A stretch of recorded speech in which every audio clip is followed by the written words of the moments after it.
Chapter 139. At that time, Lin Luoran is burying the soil with her feet. Her casual shoes are covered with yellow mud. She looks up and sees a handsome little Taoist looking at the door. He must be a cultivator if he can get to her without her noticing. I'm flattered. My family name is Lin. Taoist, are you here for me? Lin Luoran looks at him gracefully. She can't tell how old he is, but the cultivator in the Taoist robe must be from the Qingqing Taoist temple in the back of the mountain. Sister Lin, I'm flattered. You can just call me an young Taoist and is likely He grew up in the mountains. Although tourism is developed, tourists are not allowed to go to the small Taoist temple where he lives. Except for Baojia, young Taoist and rarely sees young girls. Seeing Lin Luoran smiling at him, he blushes suspiciously. And? Why doesn't he have a Taoist name? Lin Luoran is surprised that An doesn't call himself poor Taoist or something like that. However, she still salutes back. After confirming Lin Luoran's identity, young Taoist An presents a small wooden box to her. He says, Sister Lin, the Taoist temple heard that you are safe now, so the Taoist temple asked me to give you a small gift. Please accept it. His genteel words are embarrassing. Young Taoist An doesn't want to say it, but his forehead is still hurting.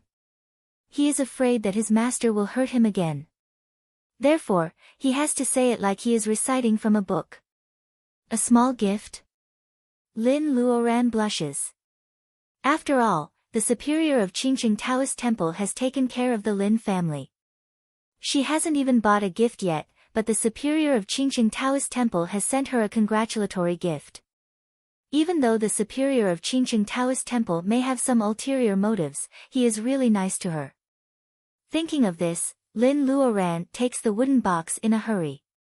Young Taoist An finds that Lin Luoran is easy to talk to, so he is less restrained. He says, Sister Lin, the Taoist temple has informed others about your return last night. Please don't blame us for being nosy. She has been missing for more than 2 months. Wen Guanjing and Li Shi must be worried about her. Goldie has also been away from her. She wonders if it has caused trouble for others. Last night, Mrs. Lin said that Sister Wang and her husband often called to say hello to her. At that time, Baojia didn't tell them the address of the Lin family for the sake of their safety. Now that she is back, it is time to invite them to a gathering. Young Master An is here. Hearing people talking in the yard, Mrs. Lin comes out in an apron. Seeing it is young Master An, who Mrs. Lin always wants to show off her cooking skills. Mrs. Lin smiles happily and asks An to stay for lunch. Seeing that her mother is in a good mood, Lin Luoran calls Wang Miao Yi and her husband. They live in our city and it won't take them long to get to Mount Qingcheng. Lin Luoran decides to have a party with her friends.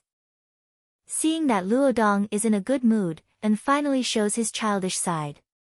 They go to the 2 transplanted peach trees together. Lin Luoran lets them do as they please. The outside world is different from the space where ripe peaches can be left unpicked. However, these peaches are ripe. If they don't eat them soon, the fruit will fall. Hearing Lin Luoran's voice, Wang Miao Yi is very happy. Lin Luoran feels that Wang Miao Yi is sobbing and she is worried that something bad has happened to her family. However, Wang Miao Yi's voice is full of joy. Fatty Chui promises that he will be there within an hour. Lin Luoran smiles and goes to cook with Mrs. Lin. Lunch in the Lin family is bound to be a sumptuous one. Young Master An is obviously more qualified to be a foodie than the whole Lin family. Hearing that his friends are coming, he takes Luodong to the mountain. Within half an hour, he comes back with 2 rabbits and a colorful pheasant. Luodong even carries a small basket of wild mushrooms in his clothes. It seems that An has not only found the ingredients but also prepared the side dishes. The salmon that Lin Luoran brought back from Norway is fresh in the space. It is even purer than those high-end Japanese restaurants that claim to have flown in by air. Baojia secretly eats some of the salmon before it is served. The pheasant is stewed with mushrooms, the rabbit is chopped and stir-fried, and the seal is barbecued. Even Baojia can't help but murmur that the table is full of wild game.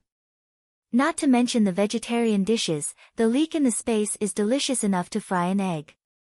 Mrs. Lin is not sure whether the eggplant that Lin Luoran makes is better to make eggplant with garlic sauce or braised eggplant with oil.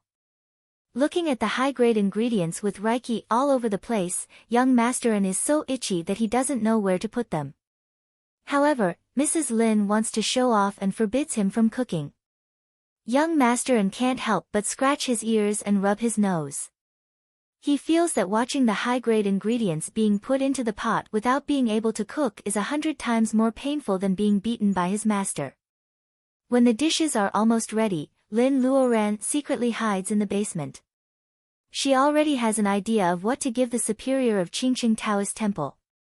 However, the gift box is not ready yet, so she has to hurry. Baojia moves all the raw stones she won from gambling in Rueli, including the 2 stones she bought in Panjiayuan in the capital. Baojia piles them up in the basement. Lin Luoran picks a raw stone which is as big as a bowl and is about 20 centimeters long. She doesn't need to use the machine at all. The sharpness of the spell of gold is much better than that of a cutting machine. When Lin Luoran neatly unwraps the jade and carves it into 3 jade bottles of the same size, Mrs. Lin announces that dinner is ready. Lin Luoran takes out the monkey wine from her space and fills 3 different spirit wines with different ages into the jade bottles. Lin Luoran finds a piece of red ribbon to tie the bottles, which adds a bit of nobility. Although this piece of jade is not very good, no one in the mortal world would use it to carve wine bottles. Lin Luoran doesn't want to waste the reiki of the monkey wine. It's just that everyone knows that the reiki on the earth can be locked by jade. Outside Lin Luoran's space, even the best monkey wine will lose its reiki and become ordinary wine. The gift sent by the superior of Qingqing Taoist Temple to Lin Luoran is in a wooden box. Lin Luoran does the same thing. She finds a piece of wood and carves a bigger box. She spreads the silk cloth on the box and puts the 3 jade bottles in it. After thinking for a while, Lin Luoran weaves a small basket with willow twigs and puts the peaches she picked from the space in it. Mrs. Lin has urged Lin Luoran to have dinner several times. Lin Luoran doesn't dare to disobey. She has prepared a gift in return, so she goes to wash her hands. With the sound of a car engine, Lin sees a familiar Hummer through the iron fence. Sister Wang and her husband have arrived. Lin Luoran rushes out to pick them up. Fatty Chui gets out of the driver's seat. He is still fat and his face is ruddy, which makes him look wretched. He runs to the other side and opens the door of the passenger seat in a flattering way. Lin Luoran wonders why Wang Miao Yi is so ladylike today. Then she sees a beautiful woman in her 30s getting out of the door of the passenger seat. She is wearing a well-tailored beige dress. Her skin is not very white, but definitely not dark. She is slim and full of mature charm. Is this Sister Wang? Lin Luoran is even more surprised than when she saw her parents. Wang Miao Yi not only changes her skin color but also loses weight, revealing her beautiful face. Lin Luoran doesn't dare to recognize her for a while.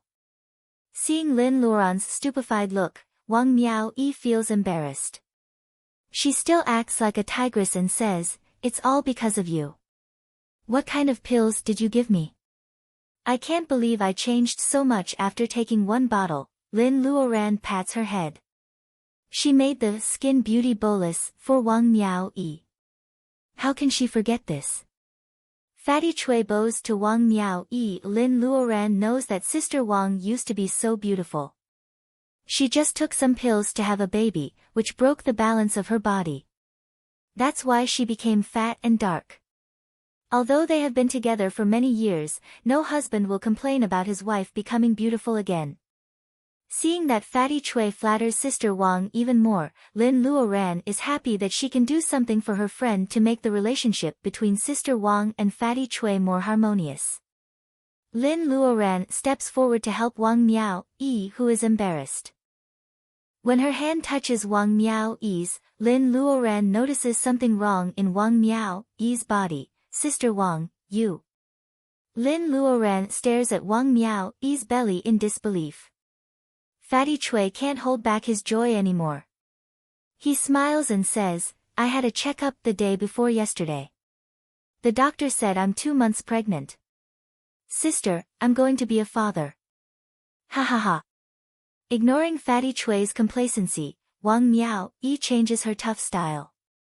She holds Lin Luoran's hand and says with tears in her eyes, Sister, if it weren't for you, I owe you so much.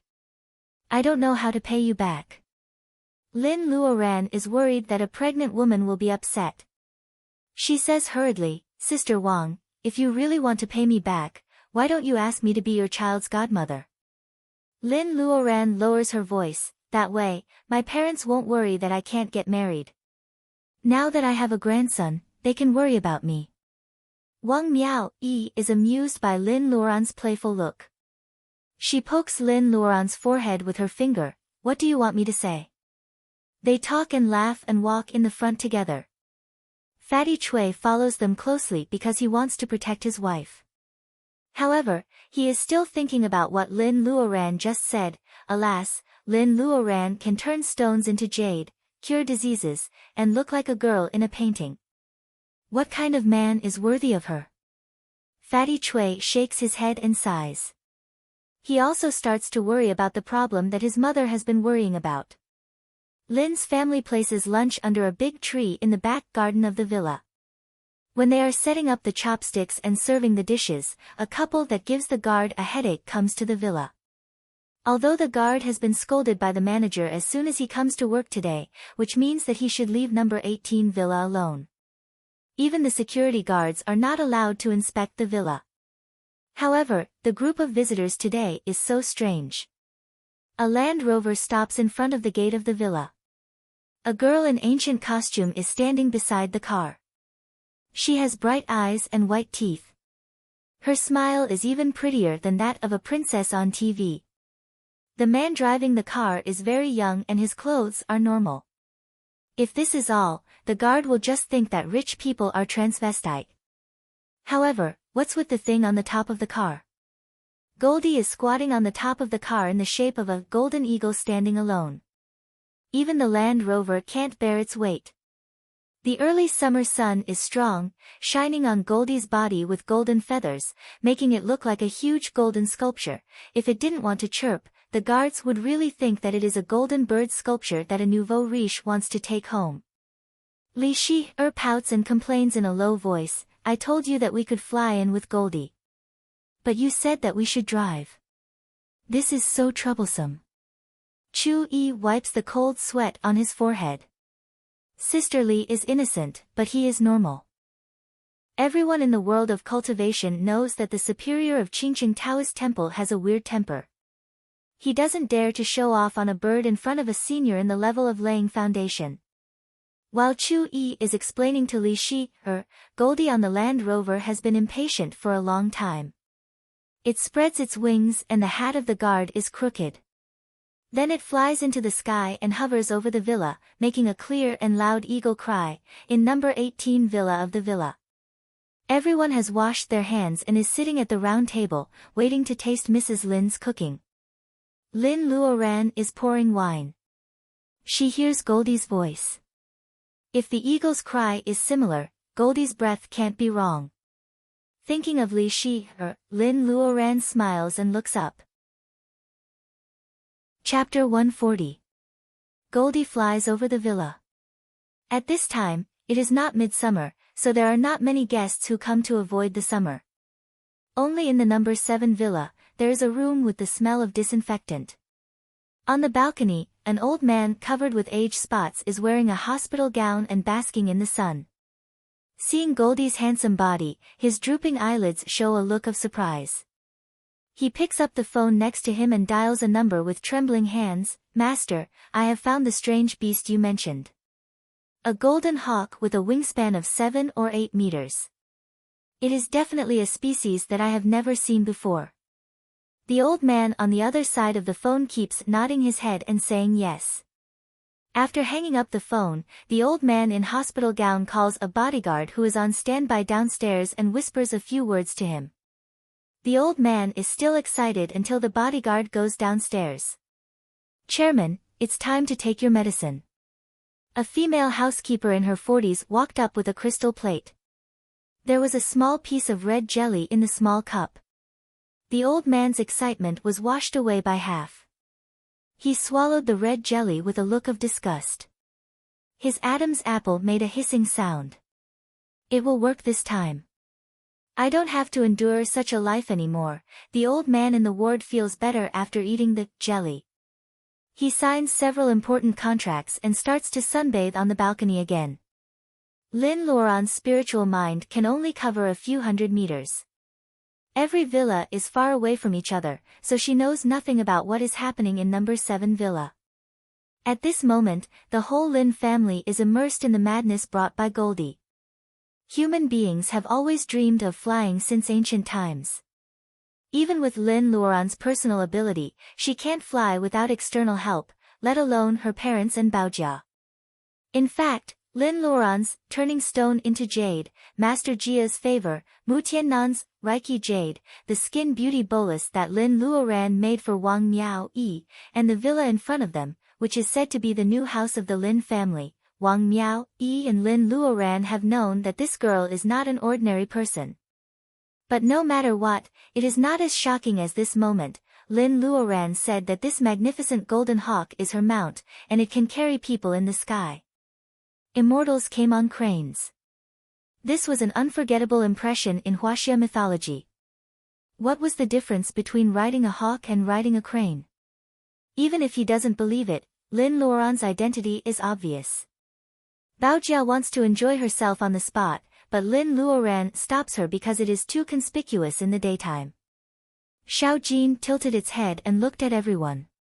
It didn't understand why these people always looked at it with their red eyes. It was so creepy. Looking at the yard, there are only 2 peach trees. Goldie is very familiar with the smell, so it walks away to eat the peaches, leaving the crowd with their eyes wide open. 10 minutes later, Li Shi, and the others arrive. Wang Miao Yi is surprised to see Li Shi, in a tang suit. Her mouth, which has not closed a moment ago, is still wide open in astonishment. Li Shi, and Baojia have prepared gifts for Mr. and Mrs. Lin. Even Baojia and Luodong have received gifts.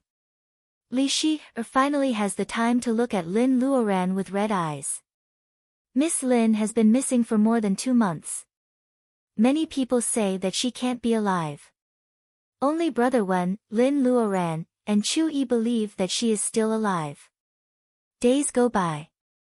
When Li Shi, is about to lose hope, the school receives a message from the superior of the Qingqing Taoist temple. Miss Lin has returned safely. Chu Yi came by plane, but Li Shi, was carried by Goldie. If Brother Wen were not on a mission abroad, he would have come as well. Hearing Li Shi's words, Lin Luoran says to herself that she is doomed. Sure enough, Mrs. Lin, who has sharp ears, heard every word. She starts to interrogate Lin Luoran about her disappearance. Li Shi, sticks out her tongue. She knows that she is in trouble. In order to cover up her mistake, Li Shi, remembers that Goldie just left her and Chu Yi alone. She casts a spell called Be-Tail, and the golden needles are shot at Goldie, who is eating peaches like rain. Li Shi, has never thought that Wang Miao Yi and her husband are among the people here, who are ignorant of the situation. Seeing the gold needles shooting at the eagle, which is said to be able to fly with people, and then bounced back by the eagle's wings, Li Shi, in a tang suit dodges awkwardly. Wang Miao Yi feels that she is in a movie theater and it is showing an oriental fantasy film. Sister Wang, I'll explain it to you when I have time. Li Shi, wants to teach Goldie a lesson. Lin Luoran feels like her shoulders are about to break. She whispers to Wang Miao Yi and tells the others that dinner is ready. Wang Miao Yi and Fatty Chui calm down and take a sip of the amber-colored wine in front of each of them. They feel very comfortable, knowing that they are waiting for another explanation from Lin Luoran. Lin Luoran is not being stingy. Ordinary people can only drink 1 glass of this spirit wine. Even young Masterin, Li Shi, and Chui can't digest the spirit wine immediately. Therefore, each of them can only drink a small glass of it. Goldie, on the other hand, finally finds something it is interested in besides peaches. It pesters Lin Luoran to pour it a big bowl of the spirit wine and drinks it up. Young Masterin is frustrated. As a wood cultivator, no one knows better than him how many spirit herbs are needed to make this kind of spirit wine and how much energy is needed to balance the violent Reiki. Goldie is so lucky. After eating this sumptuous feast with ingredients from all over the world, young Taoist and had to go back to report on his mission. He did not dare to stay for long. Li Shi, drags Lin Luoran's sleeves and insists on staying. Lin Luoran can't ask her to stay while Chu Yi leaves, so they both stay. Seeing that this cute girl in ancient clothes has a lot to say, Wang Miao Yi has to keep all the questions in her heart. She tells Fatty Chui that she has something to do and they have to go back first. Lin Luoran doesn't know what to say. She has to figure out what to say and what not to say, so she doesn't ask them to stay. She walks them to the car and then comes back to deal with Li Shi, who is rushing to wash the dishes but has already broken 2 plates. Young Masterin walks on the mountain path with a basket of peaches in his left hand and a wooden box in his right hand. He doesn't care about Lin Luoran's gift, but he is jealous of Goldie, who wastes the spirit wine and peaches. If Goldie's meat is not so hard to kill, young Masterin, who is crazy about cooking, may also want to eat this rare ingredient. Fatty Chui drives out of the villa and sees Wang Miao Yi sitting in the passenger seat in a daze. He pushes her gently. Wang Miao Yi comes to herself and says something that makes Fatty Chui laugh. I'm not satisfied if I don't fly on Goldie once in my life. Chapter 141. Young Masterin returns to the Taoist temple. A younger fellow apprentice has been waiting for him at the door. The younger fellow apprentice is afraid that An will sneak into the kitchen again. The Taoist name of Qingqing Taoist temple is Huizhu. At this time, the world of cultivation is declining. There are only 5 known cultivators in the level of laying foundation, and he is one of them. Taoist Huizhu is 105 years old and he is in the later stage of laying foundation. He is the most powerful cultivator in the state of Huaxia. He has high hopes for young Masterin. Talent is one thing, but no one knows that he is such a lazy person. Master, this is senior sister Lin's gift to return the favor. Young Taoist Masterin held the wooden box and the fruit basket and retreated to the side quietly. Huizhu's room is very simple. Except for a stone bed for meditation, there is a valuable incense burner on the table. At this time, the incense burner was emitting green smoke, and there was a peaceful and elegant fragrance in the room. The white paper window was not closed, and outside the window was a cage of green bamboo swaying with the mountain breeze. It was indeed a pleasant mountain residence.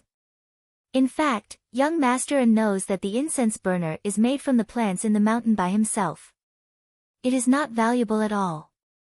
This beautiful temple is an heirloom, not a property of his. Cultivators, like Li Shi'er's school, live in the mountain. Wen Guanjing's family is a big family in the center of Chuan province. The descendants of Master Gua are also important officials in the military and government. The Mu family has a huge amount of money. Many cultivation resources are bought from the secular world. The Lin family is a new upstart cultivator. In a short time, they have accumulated a lot of wealth that ordinary people can't get in a lifetime. Only Qingqing Taoist Huizhu, who is known as the most powerful cultivator in the state of Huaxia, lives a herbivorous life and guards the small yards of the Qingqing Taoist temple. Living in the mountains, he has been out of touch with the secular world for a long time. Do you remember what you saw and ate when you went there? Huizhu doesn't check the gifts. Instead, he asks An first. Young Masterin tilts his head and thinks for a while. Then he tells An what happened in the yard of Lin's family. Iron thorns were hard to find in the secular world, but Shaoan had seen them in ancient books. The seeds of the vegetables planted by Lin's family are buried in the soil. The thin layer of soil can't stop An from sensing wood reiki. The vegetable seeds are full of reiki, which means that they are not ordinary. He also mentioned a type of spiritual wine that he drank at the banquet. He didn't know what it was made from, but it was indeed an excellent drink for cultivators. Huizhu nods. They were taken from the secret land. She's precious female apprentice also took a lot of them out. The old man is too shrewd and refuses to share any. And suddenly understands and talks about Goldie again. Lin Luoran has been missing for more than 2 months and Goldie has also stayed in Li Shi's school for 2 months. Goldie's existence has long been known by the younger generation of Huaxia who have entered the secret land.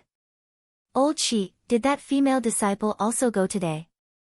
Huizhu's spiritual mind can detect the presence of 2 young cultivators in the Lin's house, which is a few miles away.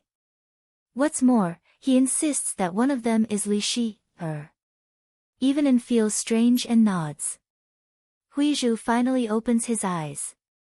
He stares at An and says in a soft voice, I'm afraid you don't know that Shi's female apprentice brought back 3 foundation-laying boluses. And scratches his head. As a young Taoist who is obsessed with pots and pans, he knows how precious foundation-laying boluses are. However, what does bringing back foundation-laying boluses have anything to do with Li Shi's visit? Old Taoist Huizhu looks calm and says with a smile, the 3 foundation-laying boluses are in a stalemate. Mr. Shi kept one for his female apprentice, and the Mu family took one. The special department and the Wen family are also fighting for the last one. It's still up in the air. And blinks. He doesn't know what his master is trying to say. He can't understand what his master is saying. She values this female apprentice of the School of Gold very much. Before, he would never let her go down the mountain to be stained with dust. This time, as soon as he heard that the girl came back safely, the female apprentice arrived the next day. Without Shi's permission, how dare she go down the mountain? His apprentice is talented, but she knows nothing about the schemes of these people. He doesn't know whether it's a good thing or a bad thing. Old Taoist Huizhu sighs and sends An away. The old Taoist was the only one left in the room. He opened the wooden box and looked inside. There were 3 transparent jadeite bottles. Even in a room with mottled shadows of bamboos, they still added some color to the room. More importantly, the wine inside was of different ages. The best one was also useful for foundation establishment cultivators. Huizhu thinks for a while, gets up, grinds the ink, and writes a few lines on a piece of white paper. Looking at her Taoist root, she is no different from a cultivator without cultivation. However, she is quite experienced in cultivating spirit plants. I don't know if it's a good thing or not. She has a peaceful mind and doesn't care about external things. She is an excellent Taoist mind for cultivation. Only one of them is filial piety. Because she can't protect her parents, it may become a devil in her future cultivation. In addition, this girl has completed the level of training Qi.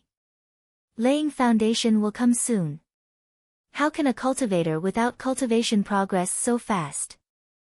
It is obvious that our guess that she came from the Tao of Bolus may be true.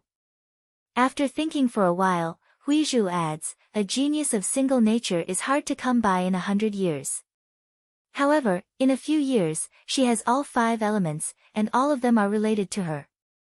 Is the turning point in the prophecy about this girl? After the ink dries, Huizhu folds the letter into the shape of a paper crane. He makes a spell with his right hand and murmurs. The paper crane flies up into the air with a flash of white light. Soon, it flies out of the window and disappears above the Qingqing Taoist temple. In the blink of an eye, it disappears in the dense forest. After sending the paper crane away, Huizhu remembers the spirit wine. He is about to send someone to the capital, but then he smiles and says, she will send it to you. Don't worry. The sun is setting in the west and soon disappears into the mountains far away. Night finally comes in Mount Qingcheng. Lin Luoran arranges a quiet room for Li Shi and the others. After a busy day, some people in the Lin family gradually fall asleep. Goldie is perched on the big tree behind the villa. Lin Luoran can see its huge body from the room. Even the luxuriant tree can't cover it completely. The old man in the hospital gown in number 7 villa is tossing and turning, but Lin Luoran is not much better. What she doesn't dare to confirm is the Taoist root of her mother. In fact, people are all like this. Ordinary people will be overjoyed when they get the opportunity to cultivate. In novels, people who never miss their parents even when they travel to another world are cold-blooded. However, as the saying goes, when a man achieves the Taoist root, all his friends and family follow him. Lin Luoran becomes more and more greedy with this idea. She hopes that all her relatives and friends can accompany her forever. Baojia's grandmother was a female cultivator. Her Taoist root is not clear how she got it. It is hard to be sure whether it was activated by the golden figure or not. Mr. Lin also has the sense of qi, which proves that he has the Taoist root. What about Luodong?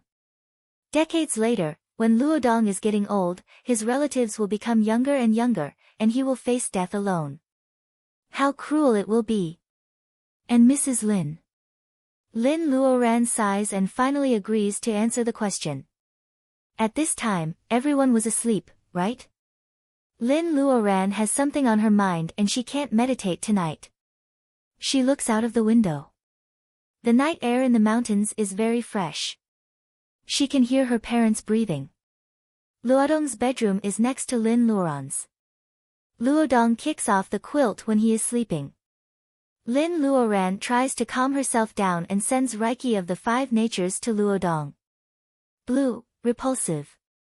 Green, repulsive. Red, repulsive. Gold, repulsive. Lin Luoran is disappointed. However, the brown earth Reiki rushes to Luodong crazily. Lin Luoran's heart is pounding. Is Luodong a genius of a single nature? How is it possible? He is just a kid that Baojia and Lin Luoran saved by chance. How can he have a single Taoist root of the earth? What is wrong? Lin Luoran doesn't know what Huizhu is talking about. She hasn't checked the Taoist root of Li Shi, and others. Otherwise, she will think it is not a coincidence, but a conspiracy. Lin Luoran takes the test again and the result is the same. The sudden ecstasy washes away her worries. She floats to her parents' bedroom with the colorful lights. Mr. Lin has a sense of qi and is more sensitive to Reiki than ordinary people. He notices the peaceful and pure Reiki. As he breathes, the brown, gold, and green Reiki are resonating with him. The Taoist root of 3 natures. It is not good, but it is not the worst either. Lin Luoran goes to check on her mother. Her mother made a lot of delicious dishes today. She is happier than when her children eat well. She is also smiling in her sleep. However, Lin Luoran's heart is cold. The colorful lights are flying around her mother like colorful fairies. However, the total amount of the lights is not reduced. Mrs. Lin didn't absorb any of them, so she doesn't have a Taoist root. Lin Luoran feels bitter at the bottom of her tongue. The fact makes her happy that Luodong is a genius of a single nature disappear completely.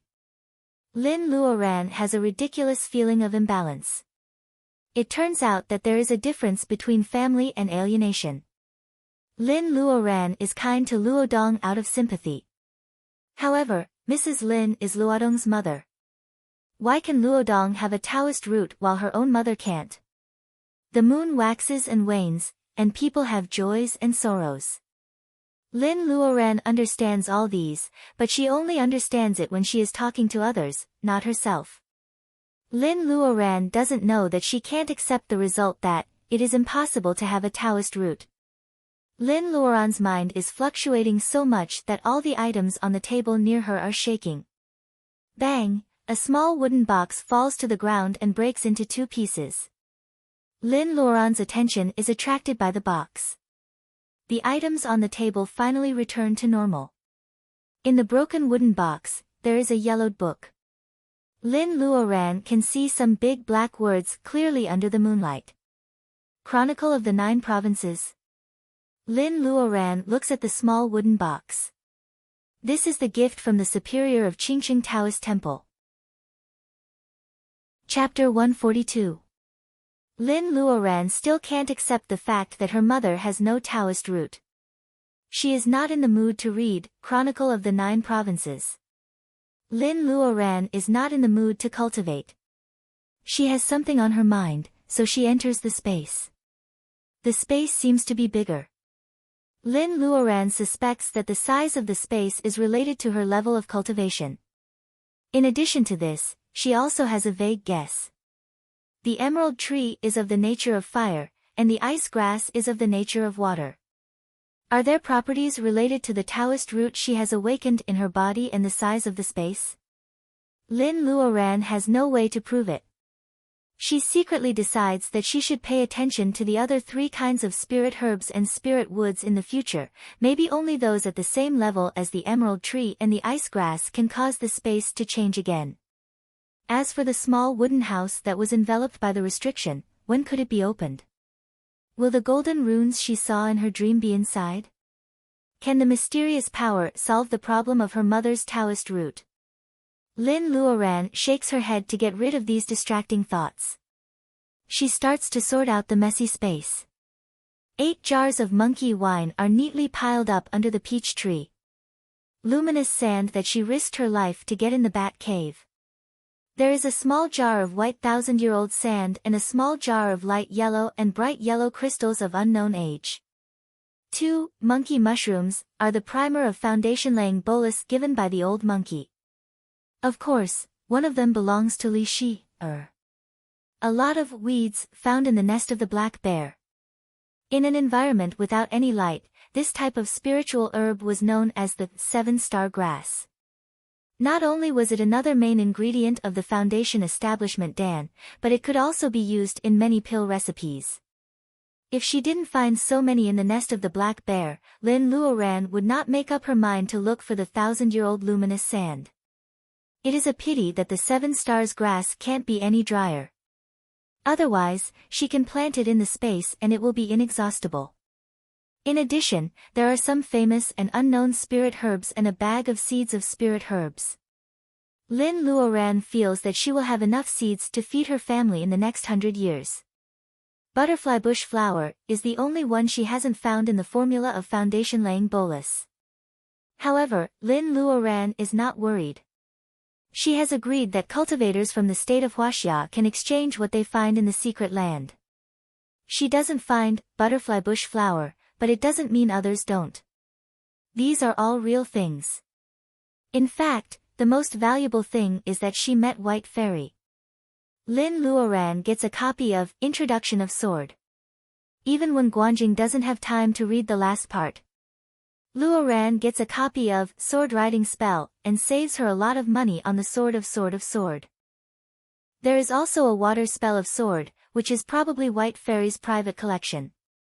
Lin Luoran only used Frost's Descent to kill the wretched Nihanese cultivator.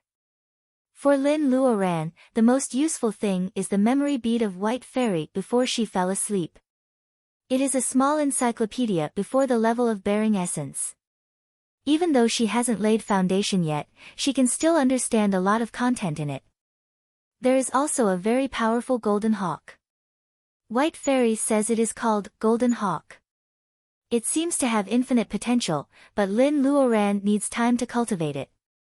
Ice spirit grass is harvested in the North Pole. It is a gift from the trip to the secret land.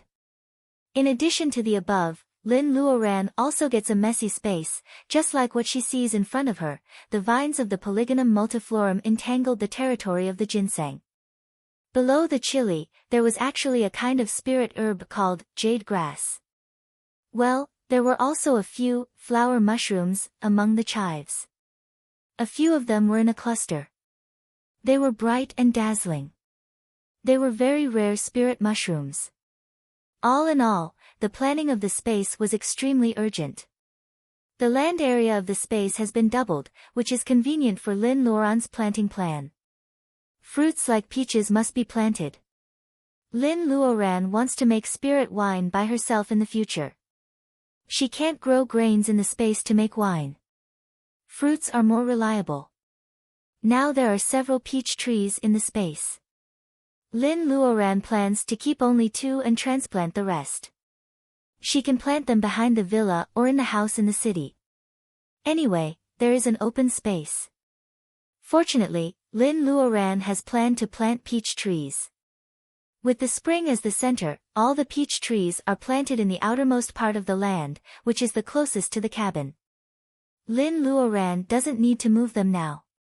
No matter whether the space becomes bigger or not, the outermost area will always be the same. Lin Luoran can use this circle to plant fruit trees. Lin Luoran doesn't plant vegetables next. In addition to the fruit trees, Lin Luoran leaves a few meters away from the space. She plans to plant tea trees like the parent tree of Dahongpo in Wui Mountain in the future. Then there are all kinds of vegetables. Because they mature so fast, Lin Luoran only needs to plant a few plants of each kind. It is not only enough for the daily needs of a family, but also enough for friends and relatives. However, there are only some common vegetables in the space. There are no mushroom vegetables like enoki mushroom. Lin Luoran thinks that since mushroom can be grown in the space, it is impossible for ordinary mushrooms to survive. It seems that she can start to add dishes. Well, there are bamboo shoots. Should she plant some kinds of bamboo and eat bamboo shoots? At this time, the land in the space is more than half an acre, less than 1 acre. The bamboo root system is developed, so it takes up a lot of space. Maybe I should wait. Lin Luoran puts this thought aside and starts to move the herbs. The herbs mentioned here are Chinese herbal medicines in the secular world, such as oxvine and poria. Although they have been optimized by the space, no one knows how long it will take for them to evolve into real spirit medicine. Lin Luoran has grown attached to them after planting them for a long time. No matter how small a mosquito is, it is still meat. Therefore, Lin Luoran simply plants them between the vegetables and spirit herbs to create a buffer zone between vegetables and spirit herbs. The rest of the space is the medicine garden, planned by Lin Luoran, which is specially used to plant spirit herbs and spirit medicines. Among them, the ginseng that Lin Luoran planted first is the best. 1 day equals 1 year. It has been almost 8 months since Lin Luoran planted them in the autumn of last year, and now it is early summer. These little guys have reached a very discordant age. They will be 250 years old in a few days. The ginseng seeds of 250 years old are ripe once in 100 years. Lin Luoran has harvested ginseng seeds twice. She tries to plant some ginseng seeds to see the difference between the first generation and the second generation. The fleece flowers are younger. They are all descendants of the fleece flowers that Lin Luoran picked up from the vegetable market. There are over 100 of them, and most of the reserved medicine garden is occupied by them. Their mother has long been made into Skin Beauty Bolus, which has rejuvenated Mrs. Lin, Mr. Lin, and Wang Miao Yi. These 100 fleece flowers are all over 100 years old.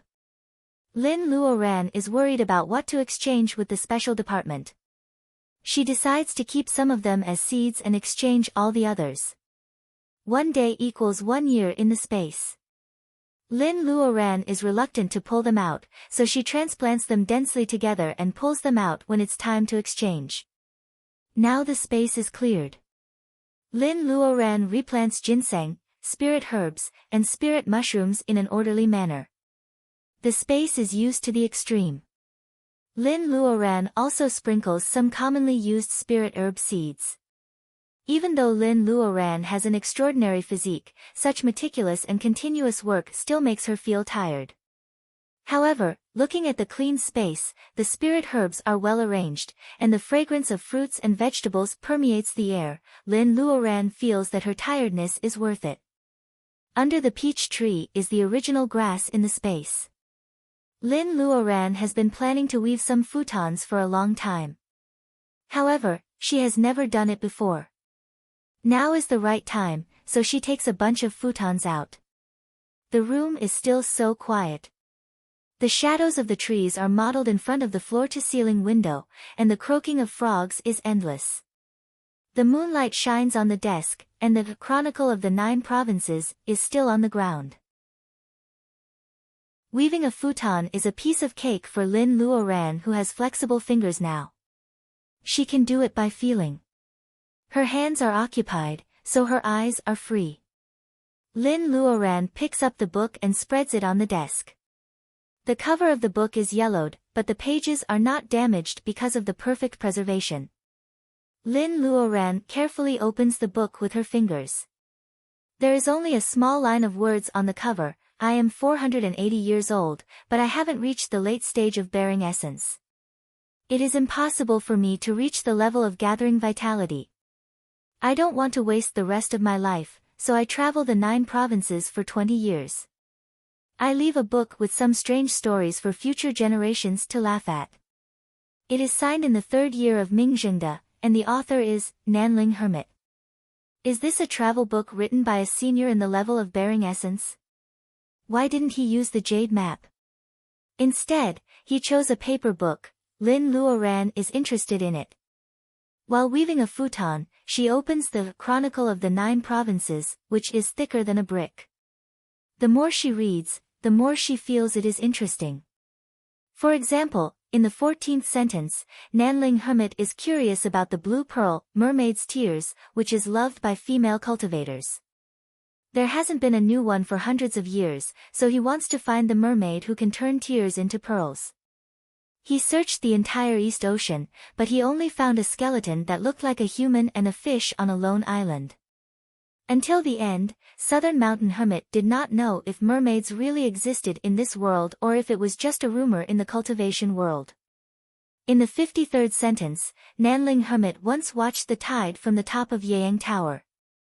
Suddenly, the weather changed and a golden carp jumped out of the water. The waves gradually turned into the shape of a gate. Nanling Hermit thinks that he saw the legendary carp jumping over the dragon gate. When he is fascinated by it, dark clouds suddenly fall from the sky and the water of Dongting Lake tumbles. The golden carp is struck by lightning and falls into the waves, never to jump again. The gate gradually disappears. Nanling Hermit feels it is a pity. He wants to find the golden carp again, but it has already disappeared. There is a line of vermilion comments at the end of the text. Is there a dragon palace under the lake? Lin Luoran doesn't know who wrote this comment, but she also yearns for it. Does the ancient totem of the Huaxia people really exist? Nanling Hermit's writing style is also good. His travel notes are memorable. Lin Luoran is busy weaving a rush cushion, so she can't finish the book tonight. She turns to the last chapter, Penglai Beyond the Sea. Penglai. It is said that it is a fairy mountain overseas. Nanling Hermit also writes it, which means it is not a common legend. Lin Luoran reads carefully and gradually forgets what she is doing. She holds her breath and her chest is heaving up and down. I met a cultivator overseas and we had a good talk. One day, he told me that there is a fairy mountain overseas named Penglai. There is a real immortal who can communicate with the gods and can help mortals build the Taoist root and become immortals. Build the Taoist root? If this is true, then Mrs. Lin. Chapter 143. Lin Luoran is pleasantly surprised to find a passage that can shape the Taoist root for mortals. She holds her breath and continues reading, however, her heart falls down at once. The sentence, Penglai is overseas, is supposed to be the end of the book. Lin Luoran is reading the second last page of the book. The rest of the book is so broken that she can't even see the characters. Lin Luoran doesn't know what is written after, the road to becoming immortals. Putting down the book, Lin Luoran keeps telling herself to calm down. The whole book is intact. Why is the last page blurred? Is it man-made or natural? If it's the former, what is the purpose? Commander Qin once said that because of the Taoist root, cultivators in the world of cultivation will not marry mortals. The crazy Taoist doesn't like the Qin family because of the Taoist root. If the Taoist root can really be shaped by a real immortal, why is there no news about it? Has any cultivator ever done this for their blood-related offspring? Is it because their personal ability is too low, or is it just a legend?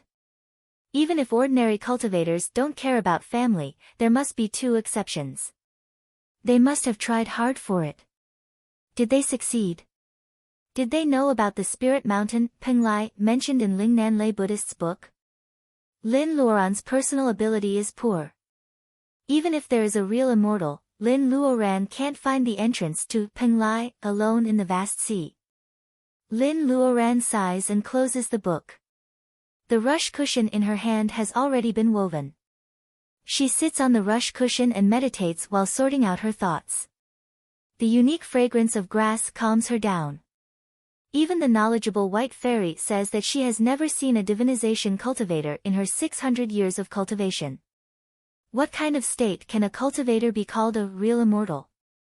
Lingnan Lay Buddhist also wrote that it was a drunken talk of an overseas cultivator. Therefore, the credibility of the last sentence, Penglai is overseas, is too low. Anyway, it gives Lin Luoran a glimmer of hope.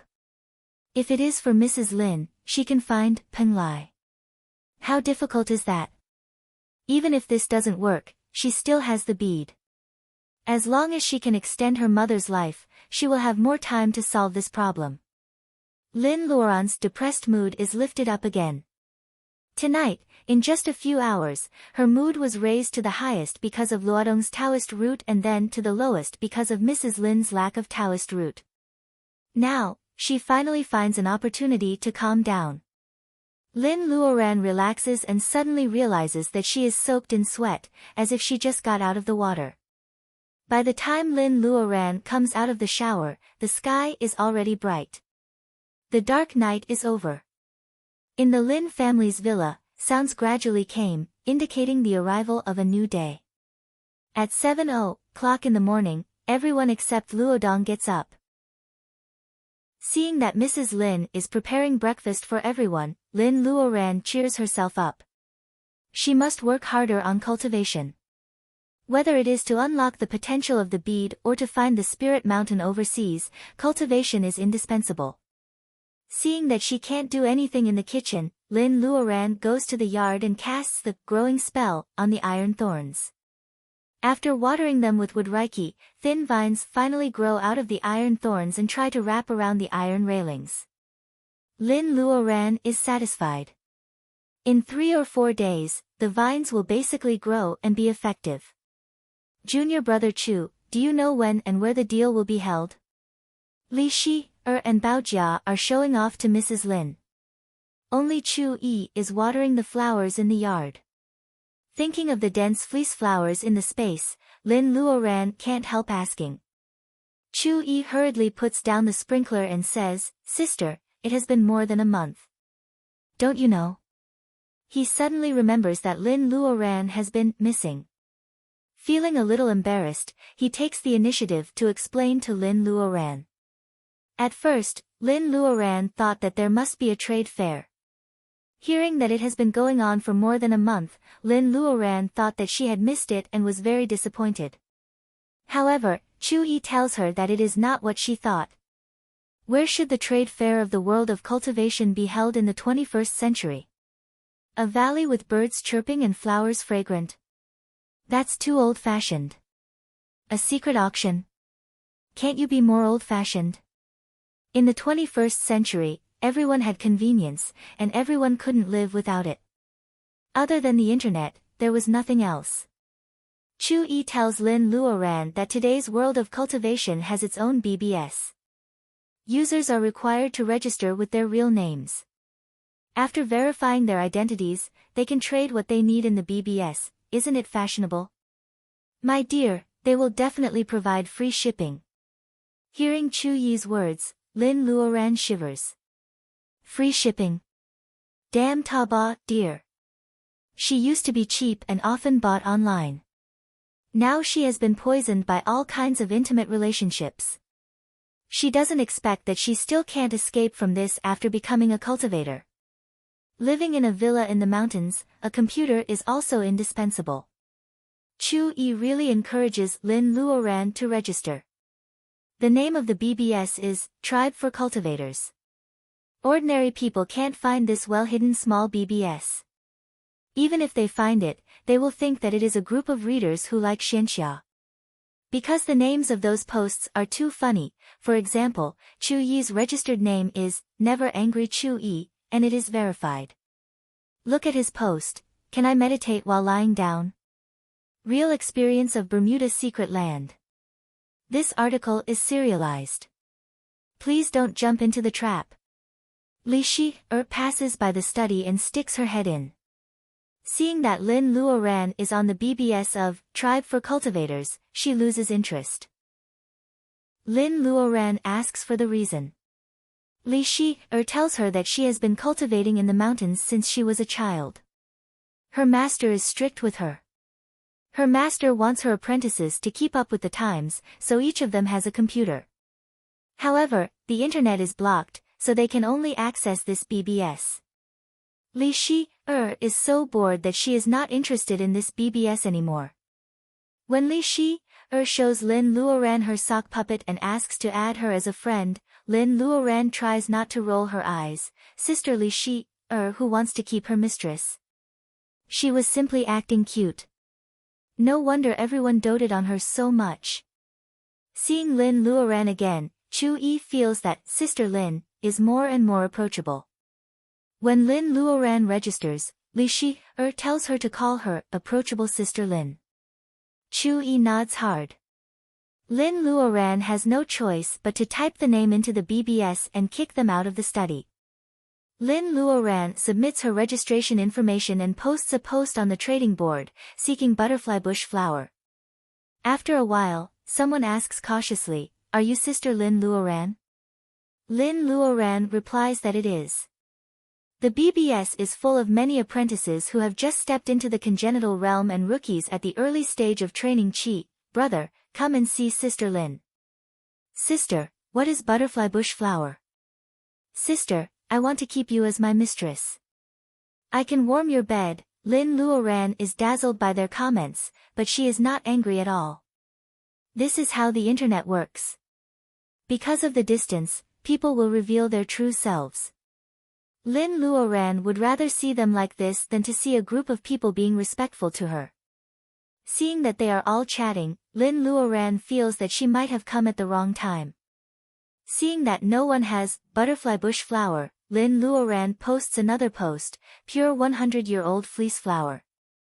Lin Luoran goes offline after browsing this very small BBS. After lunch, Lin Luoran is ready to go to the city. Li Shi wants to go with her, but Chu Yi stops her. He is worried that Lin Luoran has something private to do. In fact, Baojia can't stay far away from the city. It is too much for her to take care of her parents in the mountain for 3 months. Lin Luoran takes her to go shopping in the city, which is exactly what Baojia wants. Baojia changes her clothes and gets in the car with Lin Luoran. When Lin Luoran drives the BMW she bought last year and passes by number 7 villa, the old man in hospital gown is losing his temper. You can't find out the owner of number 18? What's the use of keeping you good-for-nothings? The bodyguard is in fear. Recently, the chairman is getting more and more hot-tempered. Many colleagues have lost their jobs because of carelessness. However, there is nothing he can do. He can't find out the identity of the owner of number 18 villa who suddenly moved in 3 months ago. Even those invisible rich people who can buy such a villa should have some clues. From time to time, the golden hawk circled over the number 18 villa twice. The old man in hospital gown was envious of it these 2 days. As a businessman, he liked to make plans before taking action. At first glance, he knew that such a bird of prey had a great background. The old man in hospital gown would not act rashly without finding out the owner of the number 18 villa. Go on. Don't come back if you can't find anything. The middle-aged housekeeper brings the medicine again. The old man in hospital gown smashes a fruit plate and drives the bodyguard out. As soon as he finishes the red fruit jelly, the door is pushed open by a white hand. A woman in her 20s comes in. She takes off her sunglasses and says sweetly, "Grandpa." Seeing that it is his beloved granddaughter, the old man in hospital gown is less angry. "Lil, you haven't come to see me for a few days." Lil helps the old man in hospital gown to sit down. Her makeup is delicate and she looks ruddy. "Grandpa, you know that I have to take care of the whole company. I'm so busy that I don't even have time to sleep." She takes out some documents and asks the old man to sign. The old man in hospital gown turns them over and frowns. "Acquisition?" Lil nods. "The store we want to buy is a century-old store. Even if we don't want it, we can buy it and split it." The old man in hospital gown thinks for a while and still doesn't sign it. He only says to wait. Seeing that her proposal is rejected, Lil is a little unhappy. She bears it and changes the topic. "Grandpa, why don't I help you find out the owner of number 18 villa? Then you will agree with my proposal." The old man in hospital gown moves his lips. "You heard it." Lil is happy. The old man's question clearly means that he agrees. Since she suffered a big setback in Rueli last year, the directors of the company have been increasingly dissatisfied with her. If it weren't for her grandfather who was seriously ill suddenly recovering, the consequences would be really hard to imagine. Chapter 144. Lin Luoran goes to the city this time to order a batch of jade boxes. She already has the idea of selling the 100-year-old fleece root in a package. It is said that the Buddha relies on gold and people rely on clothes. As for the panacea, it naturally needs to be matched with a jade box. It can not only protect the Reiki of the panacea but also raise its value. Why not? As for the cost of buying the jade box, well, the wool comes from the sheep after all. Lin Luoran is not so extravagant that she has to give the fleece flour to the sheep. Therefore, the buyer has to pay for the jade box. Lin Luoran doesn't lack money at the moment. Real estate is one thing. If she really runs out of money, she will sell the Skin Beauty Bolus for her mother and the others. It is said that a bottle of Skin Beauty Bolus contains 24K gold molecules. It is said that a bottle of Skin Beauty Bolus costs more than 10,000 yuan. In fact, it is not even worth carrying shoes for the Skin Beauty Bolus. There are so many women in the world who love to be beautiful and rich. Lin Luoran can decide the price of a bottle of Skin Beauty Bolus. Lin Luoran also plans to find a primary school for Luodong. Luodong's autism is much better now. It is not a long-term solution for him to stay away from his peers for a long time. Even though he has the Taoist root and will become a cultivator in the future, he can't be totally ignorant of the ways of the world. The world of cultivation seems to be peaceful, but who knows what will happen in the future.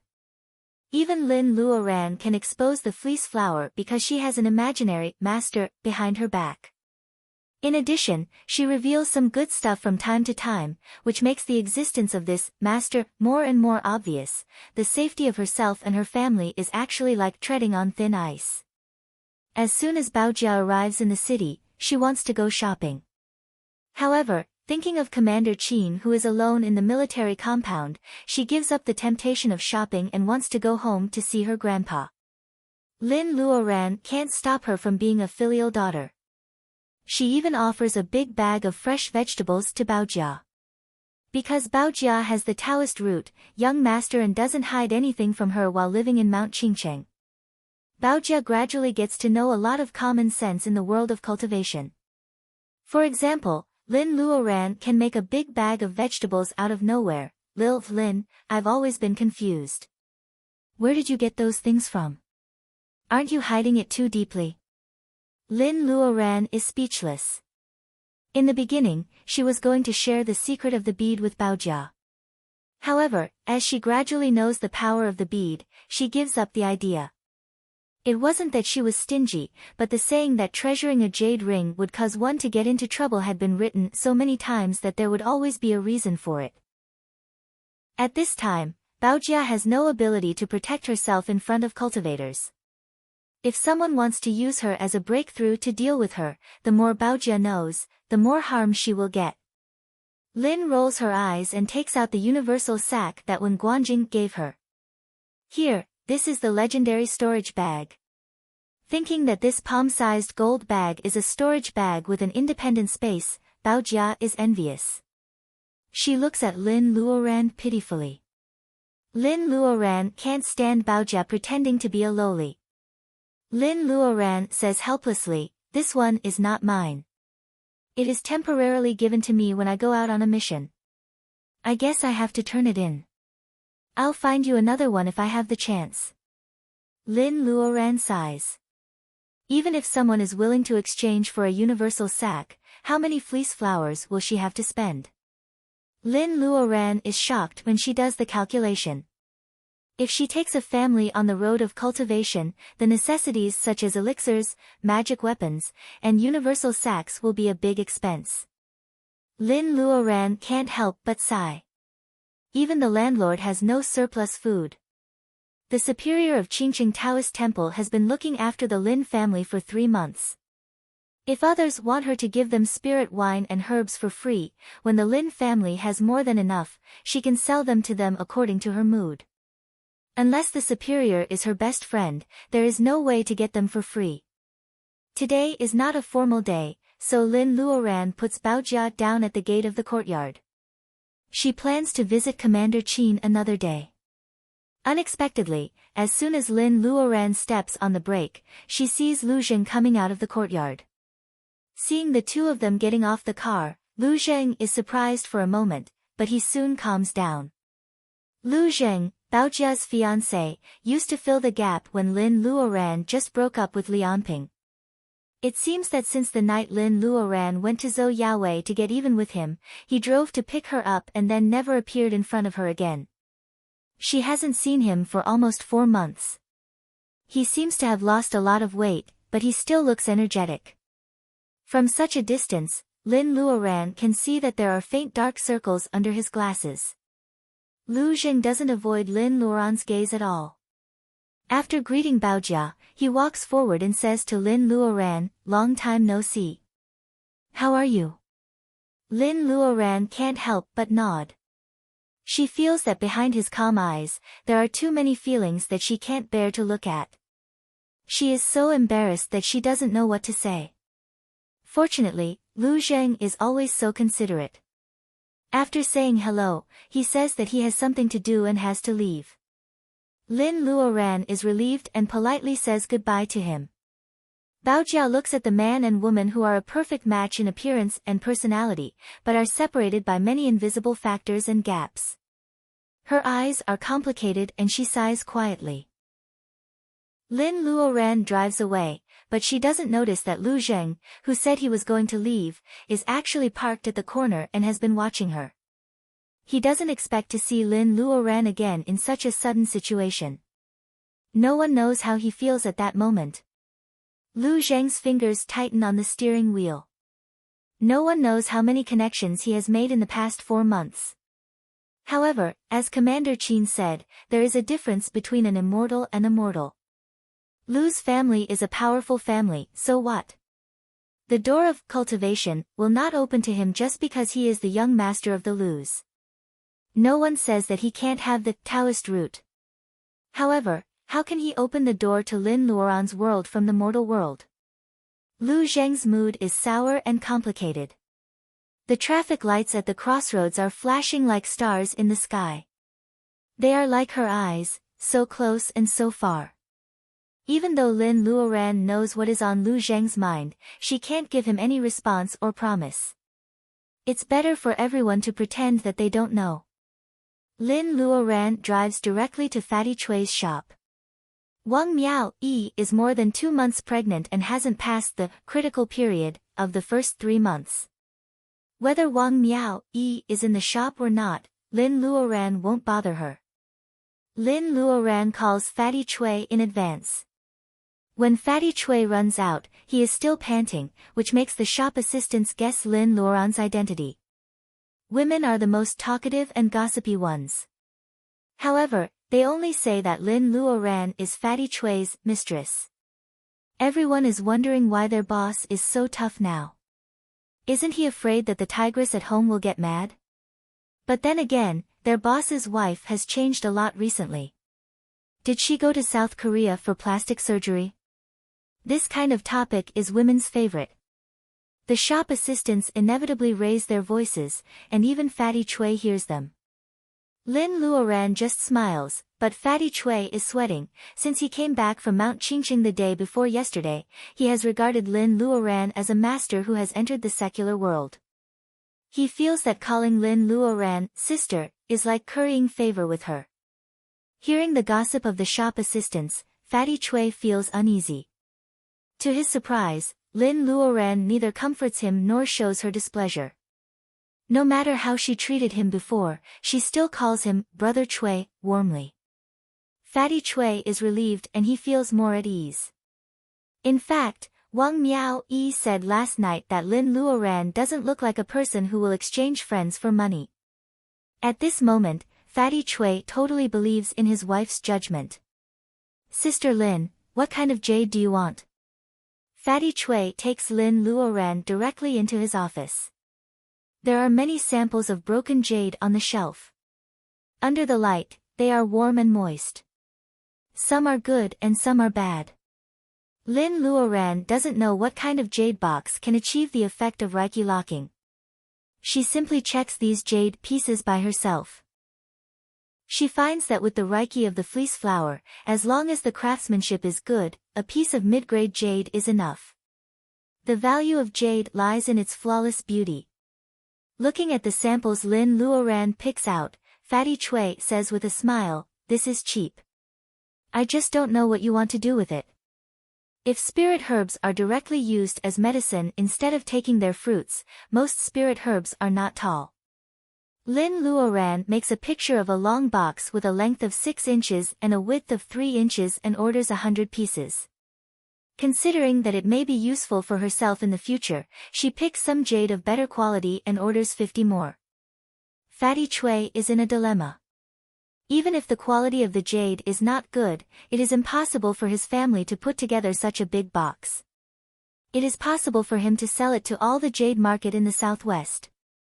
In fact, among the people Lin Luoran knows, Mrs. Lu is the easiest to make. However, Lin Luoran doesn't want to owe Lu Zheng anymore. She can only beg Fatty Chui again and again for help. Fatty Chui feels happy that he can help Lin Luoran. Only he can understand the contradictory feeling of being in a dilemma and happy at the same time. When Fatty Chui walks Lin Luoran out and the chubby figure is gone, Lin Luoran remembers that she didn't even calculate the price. No matter how cheap the jade is, the quantity and the craftsmanship of the jade box can't be cheap. Since she made her fortune by gambling on stones, she has sold more than 20 million yuan of jade. Most of it was used to buy Master Jia's old house. The rest of it was used to spend everywhere. Including the raw stones she picked up in Rueli and the car, Lin Luoran finds that she doesn't even have 1 million yuan in cash. Obviously, it is not enough to pay for the jade box. Fortunately, she doesn't have to deliver the jade right away, so she still has time to collect money. What if she goes to the BBS to change the price and sells some spirit herbs in Huaxia currency? Lin Luoran recalls the address she found on the internet and goes straight to the elementary school where Luodong is going to study. When Lin Luoran is talking with the director of the school, she will never know that at this moment, in front of the villa in Qingcheng, an old acquaintance is wandering around the Bluestone Pier, thinking about how to find out the history of the Lin family. Ellie is wearing a sports jacket with a towel around her neck and jogging shoes. She looks like a standard sports attire. If it weren't for the power of the early summer sun, Ellie would look like a guest of a villa in the villa who accidentally jogged into the area of the Lin family's villa. Through the iron fence, a good-looking young man is arguing with a girl in an ancient costume with a flushed face. Rich people nowadays have a lot of eccentricities. Wearing ancient costumes is nothing.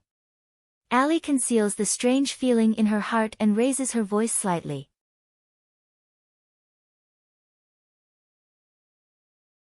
Chapter 145. Chu Yi and Li Shi, are still arguing about the same thing. Li Shi wants to take Goldie to the mountain for a walk. Well, she doesn't want to take Goldie. She wants Goldie to take her there. In Chu Yi's opinion, Goldie is a hawk, so it is reasonable for it to fly in the sky. Li Shi wants to ride on Goldie's back on Mount Qingcheng. From the point of view of the eccentric superior of Qingcheng Taoist Temple, Li Shi is showing off her power. Out of love for his junior sister, Chu Yi would never compromise on this point. As for Li, who had ulterior motives, she was circling around the pier. With their eyesight, they had naturally seen her long ago, but they did not pay attention to her. At this time, Ellie takes the initiative to ask if anyone is here. Chu Yi even feels grateful to her for finally giving junior sister Li some peace. Ellie has always been confident about her appearance when Lin Luoran is not around. However, when the transvestite girl in ancient costume turns around, Ellie has to admit that the girl is also beautiful. She is so jealous that she doesn't even answer Chu Yi's question right away. It is not until the young man in front of her asks her again that Ellie comes to herself and says, "What's the matter?" "Ah, here's the thing. I accidentally sprained my ankle. Can you lend me your phone so I can call my family to pick me up?" Lend me your phone. Chu Yi is alert. Even if Ellie doesn't like to exercise in the morning, who would choose to run at this time before the sun sets? Her face is not red, she is not out of breath, and her makeup is still on.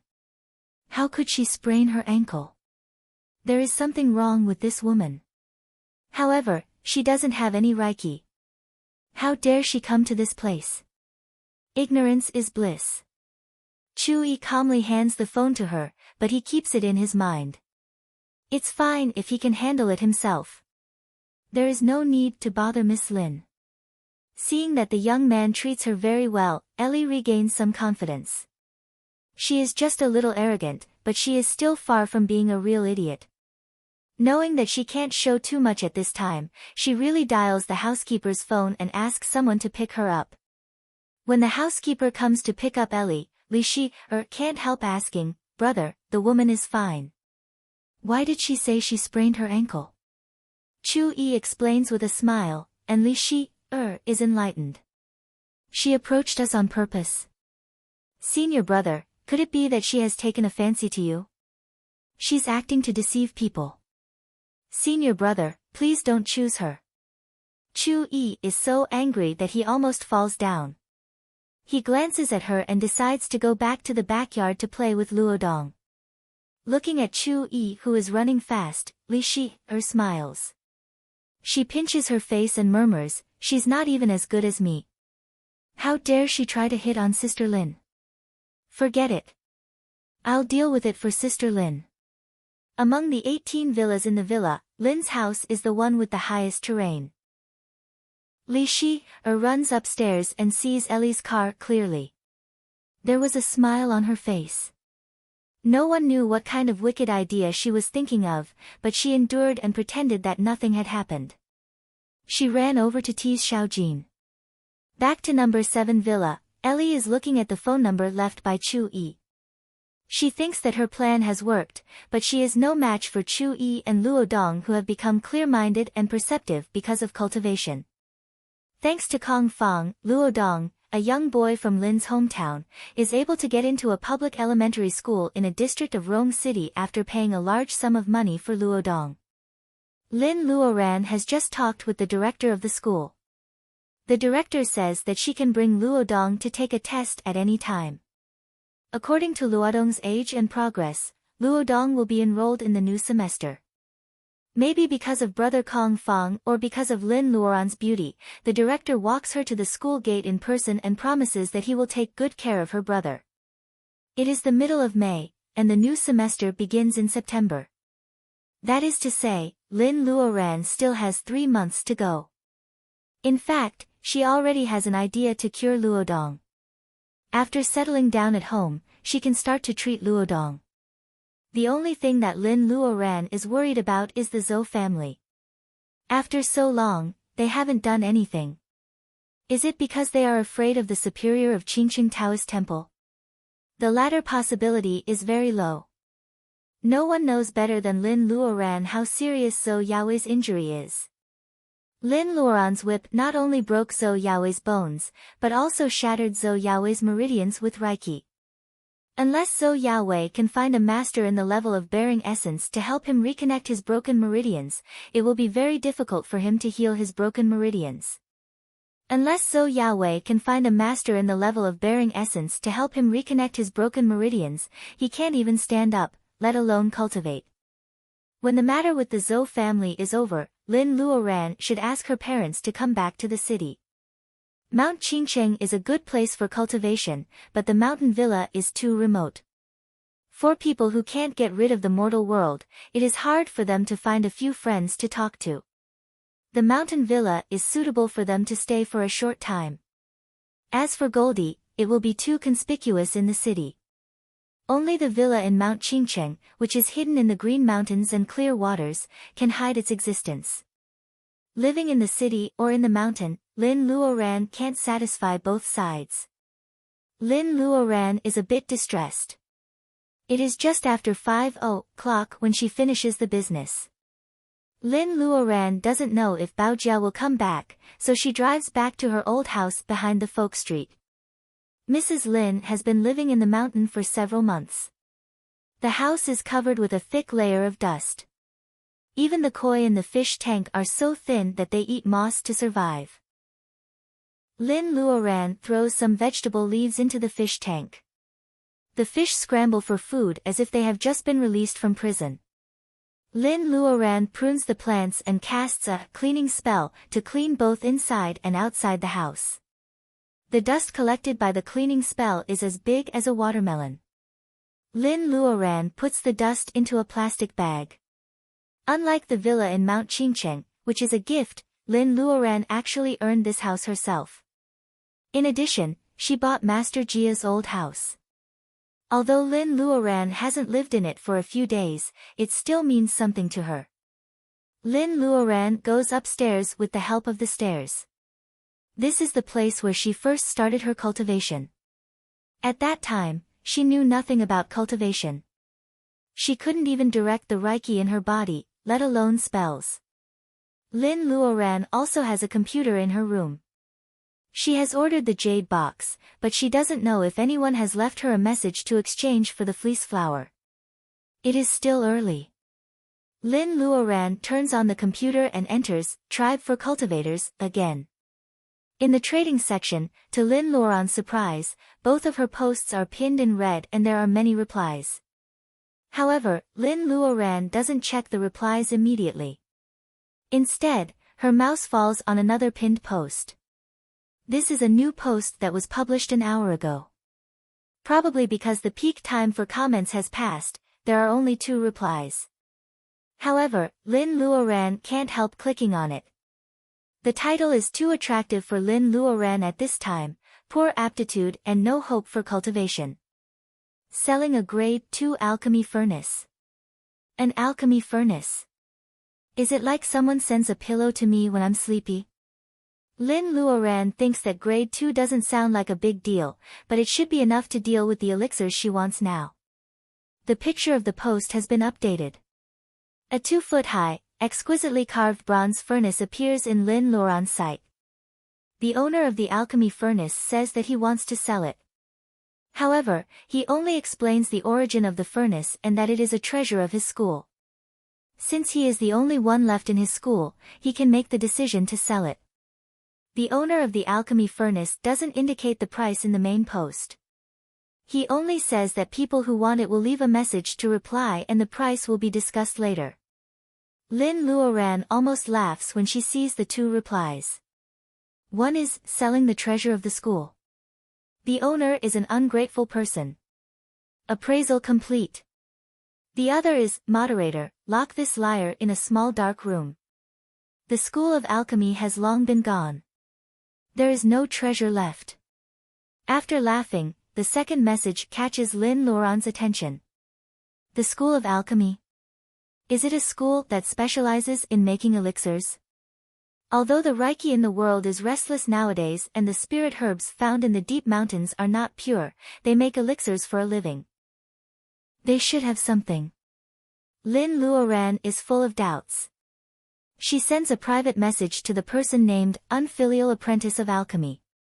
Well, if Lin Luoran didn't know that the forum has its own staff to verify the real identity of each user and the moderator of the post has pinned it, she would have suspected that it is a scam. The time this person registered was actually 10 minutes before the post was made. The Unfilial Apprentice of Alchemy replies quickly, "I will only exchange the alchemy furnace for spirit items, not for sale."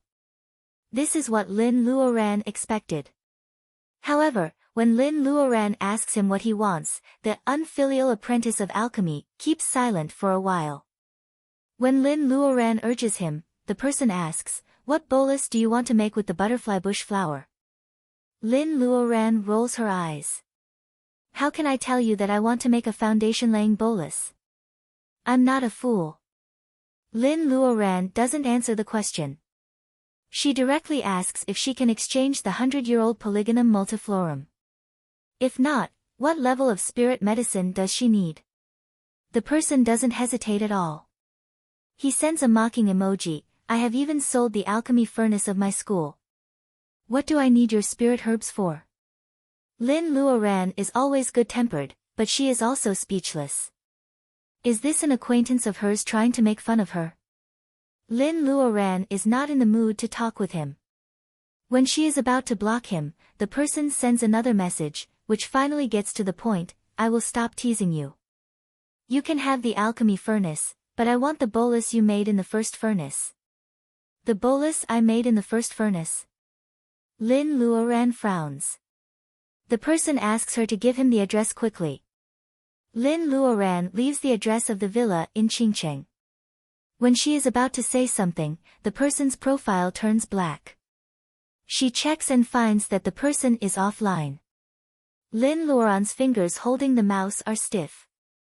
This person is so strange. He didn't even tell her when to deliver the bolus. How can he be so sure that she will give him the first furnace? Chapter 146. Both of her posts have received more than 100 replies. Lin Luoran wonders how there are so many cultivators in the state of Huaxia. When she sees an ID called Poor Congenital Cultivator, she finally understands. Maybe there aren't many cultivators in the state of Huaxia, but all the major forces have a large number of cultivators in reserve. Even though cultivation is getting more and more difficult, the skills of cultivators in the level of training qi are still unfathomable to ordinary people. If they have the chance to embark on the path of cultivation, why wouldn't they work hard? However, the cultivation world nowadays had declined too much. Most of the disciples who replied didn't even know what the butterfly bush flower was, let alone exchange for it. How could the main ingredient of the foundation building pill be so unknown? The other post has more replies, but no one dares to bid. Lin Luoran sighs. She is a little anxious. Cultivation is so weak now. How can these ordinary cultivators offer something of equal value? It seems that she still has to find a major force for an exchange. Lin Luoran frowns. She doesn't like this exchange mode where she may lose control of the situation. When she is thinking, her phone rings. It is Baojia, who vaguely says that she won't go back to Mount Qingqing tonight. Lin Luoran has something on her mind, so she doesn't take it seriously. In Commander Qin's home, Baojia hangs up the phone and sits on the sofa in a daze. Commander Qin pats her hand, "If I had known that you didn't like the boy of the Lu family, I wouldn't have arranged this marriage. Isn't it perfect now?" She can't blame Commander Qin for being snobbish. The dream of cultivation has been bothering the Qin family for generations. Now that it can be realized by his granddaughter, he certainly doesn't want her to be trapped in the love of mortals like her grandmother. Baojia frowns, "I always feel sorry for Master Lu. She doesn't expect that Lu Zhen comes to the courtyard today to break off the engagement." Baojia doesn't think that it is a shame for her to break off the engagement. Instead, she knows the importance of this marriage to the two families. The higher her status is, the tighter the Lu family will be with the Qin family. How can the Lu family agree to break off the engagement? Master Lu must be here on his own. Commander Qin is determined to kill again. Ever since the incident with Zhou Yaowei, he is sure that the Lu family is the kind of family that can only share wealth and not adversity. Even if Lu Zheng doesn't come to break off the engagement, he will never agree to this kind of marriage. Only Lu Sanchun, who accidentally hears about breaking off the engagement, is smiling all day today.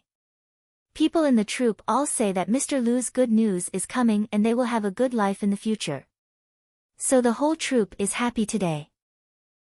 When Lin Luoran returns to the villa on Mount Qingqing alone, it is already dark. After dinner, Li Shi-er tells Lin Luoran that Goldie hasn't flown for 2 days. She asks Lin Luoran to take it for a ride. This is a very considerate suggestion. Lin Luoran doesn't doubt it. She really wants to take Goldie for a ride. Lin Luoran waits for another few hours. In the middle of the night, when all the lights in the villa are out, Lin Luoran starts to act. The mountain is vast and the night is boundless. No one can take a picture of Goldie, which is exactly what Lin wants. Luodong has been trying to get close to Goldie these days, but he doesn't have the guts. Lin Luoran can take him with her.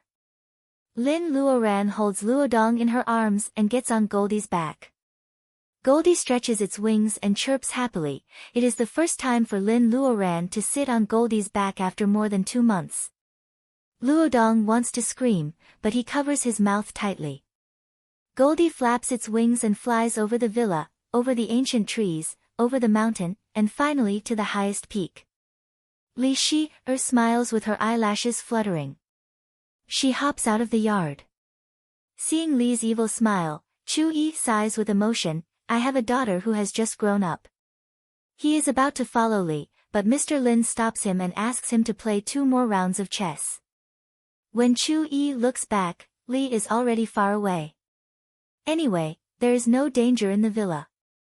Chu-yi just thinks that Li has a little secret of her own, so he lets her go. There is still light in the number 7 villa. There are several bodyguards hiding in the dark downstairs. There are many mosquitoes on the mountain, so they are all attacking them. Li Shi-er sneaks closer and sees a slippery tree on the side of the villa. The tree is too tall and straight for ordinary people to climb up. The bodyguards just pretend to patrol the area. In fact, they think that Chairman AI is delusional. He is rich, but he is not a politician. Who would kill him for no reason?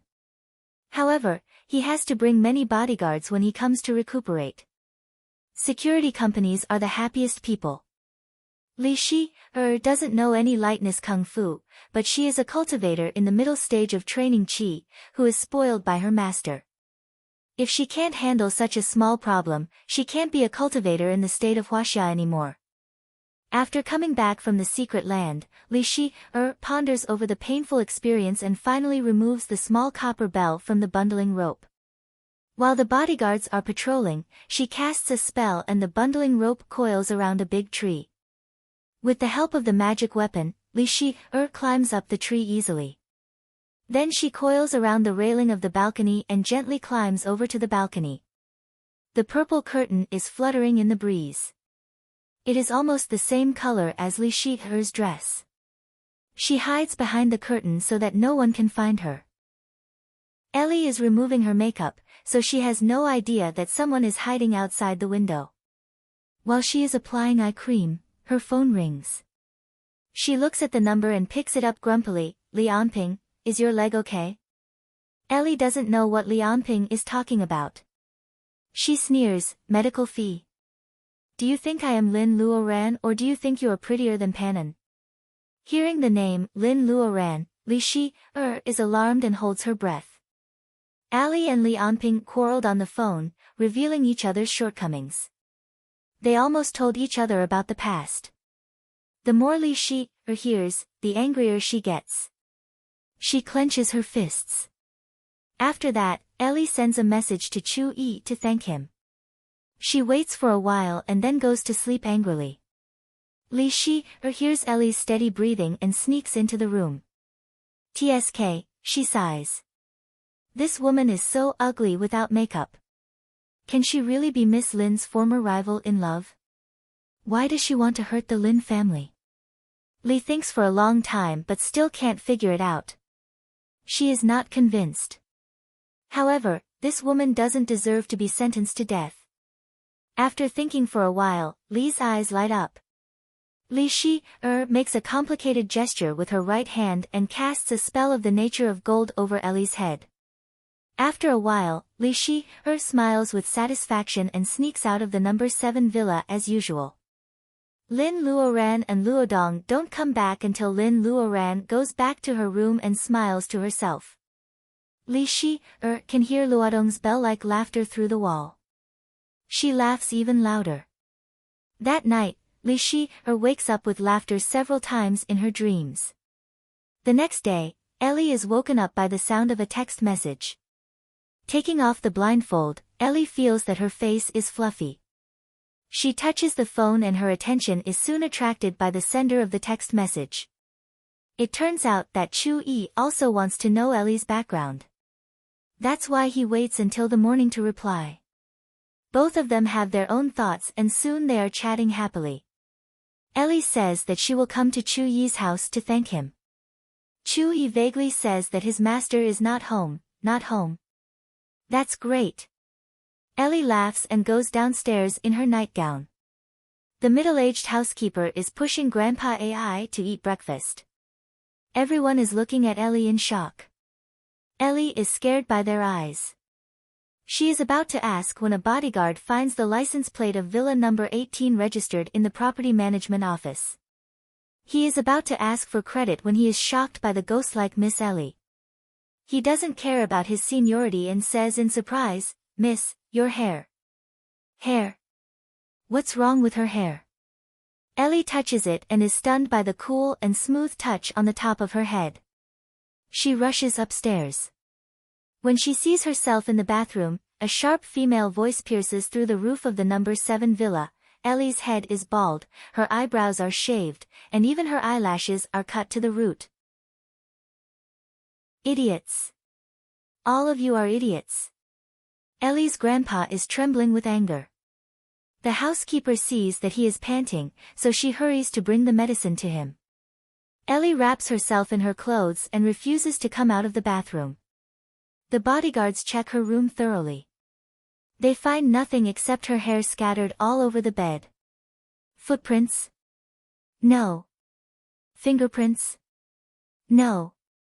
The bark of the big tree in front of the window is still intact. Where did the thief get in? The bodyguards check the surveillance video of the villa and even the shadow of a ghost can be found. Therefore, the bodyguards privately say that Miss Ellie has encountered a ghost-shaved head. Ellie is usually arrogant and doesn't take these bodyguards seriously. At this time, no one helps her to refute the rumor. The news that she was shaved by a ghost gradually spreads out. Many people in the security company know about it first. Because they provide security services for many rich people, Ellie's story gradually circulates in a certain circle. The ghost shaving incident of Fortune House becomes a joke in their spare time. Number 7 villa is busy until noon, but they don't even find a hair of the intruder. Recently, Ellie's grandpa believes in the power of ghosts and gods. Everyone says that a ghost shaved head. He is not sure about it, so he dials a number. Master. I hope I don't disturb you. The person on the other side of the phone seems to be in a good mood. Ellie carefully mentions the ghost-shaved head. The person on the other side of the phone is a little interested.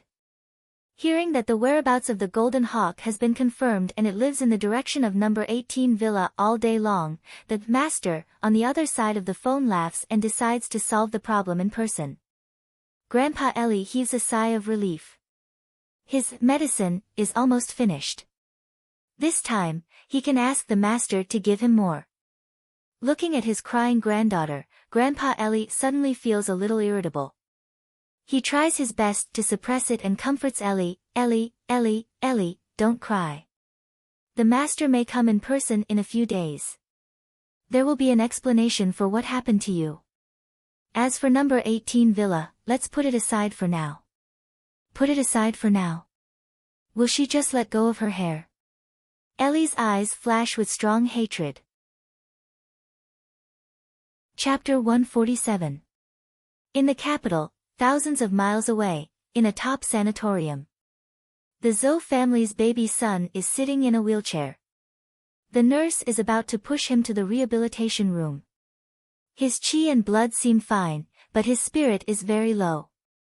He looks like a lonely old man who has lost all hope in life. Mrs. Zhou pushes the door open and sees this scene that she is used to. She tries hard to suppress the hysterical hatred in her heart. She smiles and says, "Yahweh, I have good news for you." Okay. Zhou Yahweh turned around and finally showed an expression, but it was a sarcastic one. What good news?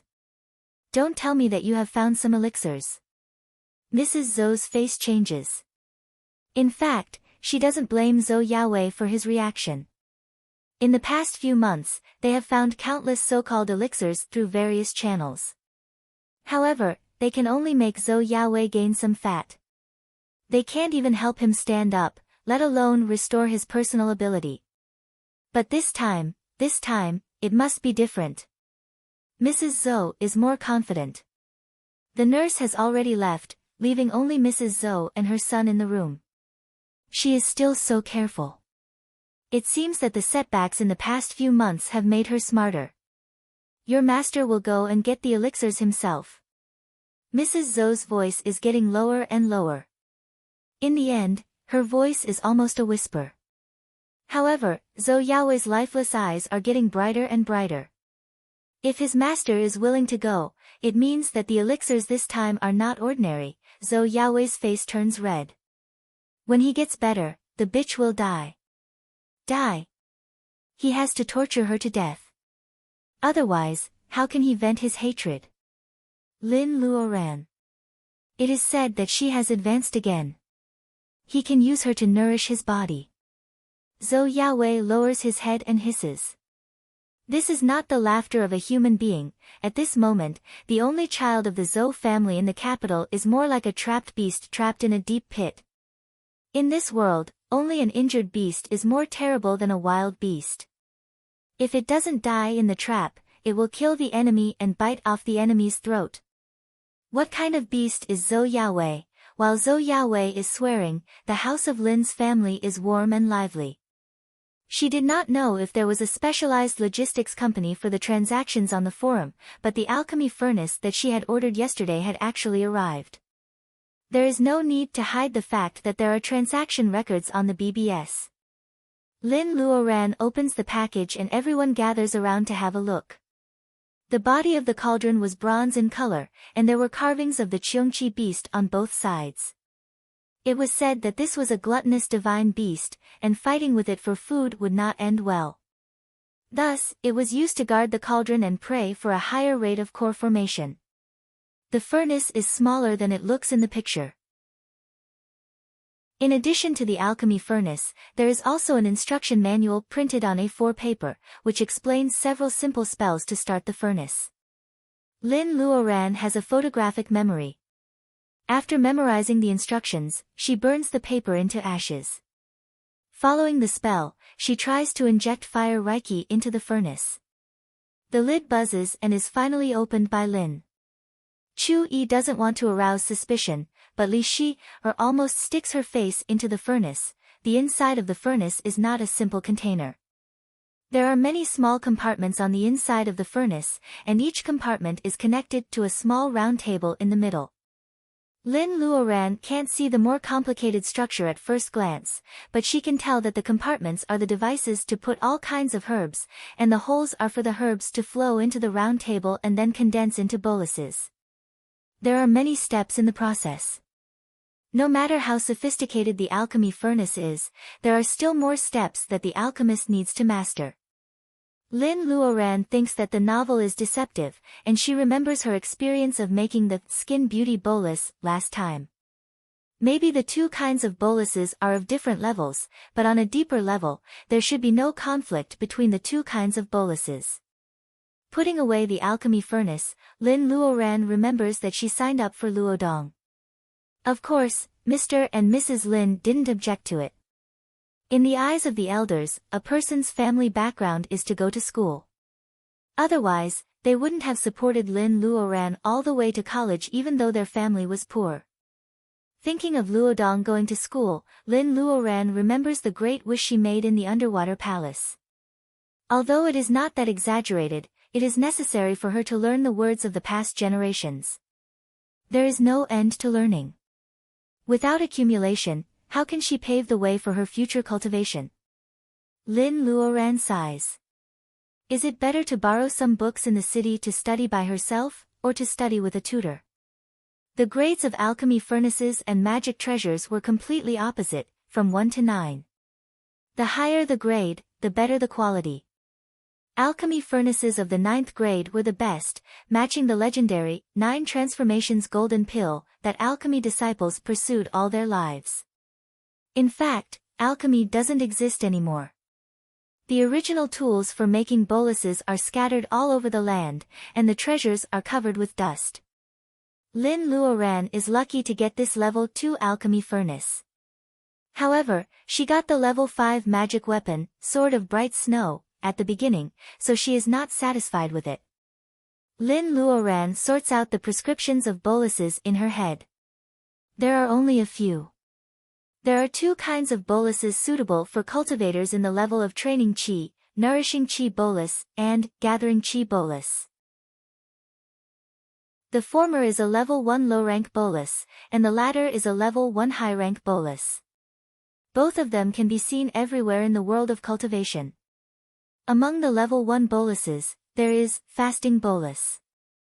In Lin Luoran's opinion, using spirit herbs to make boluses is not as bad as eating food in the secular world. It is not worth it to use spirit herbs to make boluses instead of eating, so Lin Luoran doesn't consider it at the beginning. As for the foundation-laying bolus, according to its level, it is a real level 4 bolus. Lin Luoran is not arrogant enough to make it at the beginning. According to the grade of the alchemy furnace, if an alchemist uses a second-grade alchemy furnace to make a first-grade bolus, the success rate of making a first-grade bolus will increase by 25%, assuming that the alchemist has 30% of the required materials. If Lin uses a second-grade alchemy furnace to make a second-grade bolus, the success rate of making a first-grade bolus will be around 32%. If she wants to make boluses of a higher level, the success rate will decrease by 25%. If she tries to make a level 4 bolus with a level 2 alchemy furnace, the success rate will be less than 15%. To put it bluntly, if she shakes her hands, the bolus will be wasted. How many spirit herbs will she waste to make a foundation-laying bolus with a 15% success rate? Lin Luoran, a poor liberal arts student, has done the math. She comes to the conclusion that the best way to make a level 2 alchemy furnace is to make a nourishing qi bolus, without wasting spirit herbs. Lin Luoran has to sigh. Nourishing qi bolus is as useless as candy for her current level of cultivation. When Lin Luoran is thinking about when to make the nourishing qi bolus, a man gets out of a taxi with a warm smile on his face. He tells the guard that he is a visitor of number 7 villa. In the Qingqing Taoist temple over 10 miles away, old Taoist Huizhu is scolding young Taoistan. He seems to sense something and his skinny face becomes serious. Chapter 148. What does a master look like? To be honest, Ali was very curious about this master who saved the old man from the brink of death, but she didn't admire him at all. She didn't even believe in the ancient Chinese medicine of huaxia, let alone this kind of people who could turn into quacks. In Ellie's impression, the so-called master is nothing more than a man with a sloppy beard who pretends to be a master who enjoys worldly adventures. The other kind is a sage-like man who pretends to be a Taoist who has jumped out of the mortal world and is not stained by karma. However, can a woman with such a hot body also be a master? When this woman sits in the living room, wherever she looks, there seems to be thousands of little hands scratching your heart. This is the description that Ellie comes up with after thinking for a long time. Grandpa AI is too old to be attracted by any enchanting beauty. He simply turns a blind eye to the white chest and tells the master about the situation. The master covers her mouth and smiles. I know the owner of Villa number 18. Speaking of which, he is Miss Ellie's old friend. Grandpa AI looks at Ellie, who is wearing a wig and doesn't know what is going on. The master smiles and her white chest shakes. Ellie, who is also a woman, feels thirsty. The master says, I heard that he is a beauty with the surname Lin. Is he Miss Ellie's old friend? The beauty with the surname Lin. The first thing that comes to Ellie's mind is the 150 million yuan that she wasted in Rueli. The second thing that comes to her mind is Lin Luoran's beautiful face that can make her look better. Ellie hates both of them. Wait, is it Lin Luoran's doing to her hair? Ellie is both shocked and angry. Grandpa AI looks at her with a sullen face and asks her what is going on. Of course, Ellie stutters. She can't tell Ellie that she stole Lin Luoran's boyfriend and stopped her from working. Then, Lin Luoran set a trap in Rueli and caused Fortune House to lose 155 million yuan. But Grandpa AI is old, but he is not muddle-headed. Looking at Ellie's expression, he knows there is something fishy. Villa number 18 is related to his life. No matter how much he loves his granddaughter, it is not as important as his own life, right? Under Grandpa AI's interrogation, Ellie reluctantly tells Ellie about the old grudge between her and Lin Luoran. As soon as she finishes her words, Grandpa AI slaps her. You are a disgrace to the AI family. Ellie doesn't expect that Grandpa will slap her in front of outsiders. She is stunned. Grandpa AI closes his eyes and feels remorseful. This is the successor he has chosen, but he is deceived by his granddaughter's seemingly smart and full of management jargon. How can she be the leader of Fortune House if she behaves like this? Grandpa AI was shaking with anger. How did we get our surname? Do you remember? There is a clear palm print on Ellie's right cheek. Grandpa AI is old but firm. The slap makes Ellie's right cheek swell quickly. Ellie's eyes turn red and she sobs, we are the descendants of the royal family. Her family is the direct descendant of Aizen. If the Qing dynasty didn't fall, Ellie would still be the real Gij. Because of her noble bloodline, Ellie always feels like she is a member of the British royal family. Also, because of the founding of the Qing dynasty, Ellie hates the state of Huaxia.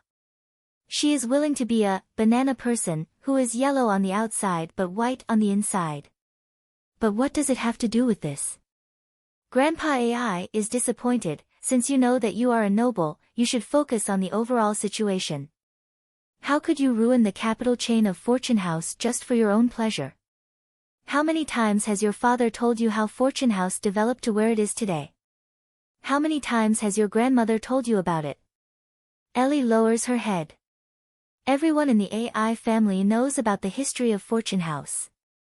When the capital was in turmoil, Grandpa AI's father, who is Ellie's great-grandfather, was a small bailey in the prince's mansion. When the monarchy was abolished, these nobles of the Qing dynasty didn't want to see the end of their power. They buried their precious jewels in the suburbs during the chaos and protected Ellie's great-grandfather all the way to the south. In the end, they encountered warlords in the center of Chuan province, which disrupted their plan to go to the sea. They had to stay in the center of Chuan province. They stayed until the founding of the Qing dynasty. At that time, the people of the Republic of China gathered together. It was impossible to restore the country.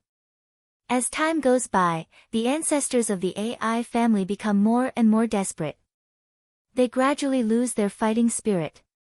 In the end, they simply use their hidden jewels and become a jewelry magnate in the center of Chuan province. Although they had become businessmen, they had never forgotten the decadent Manchurian Qing dynasty.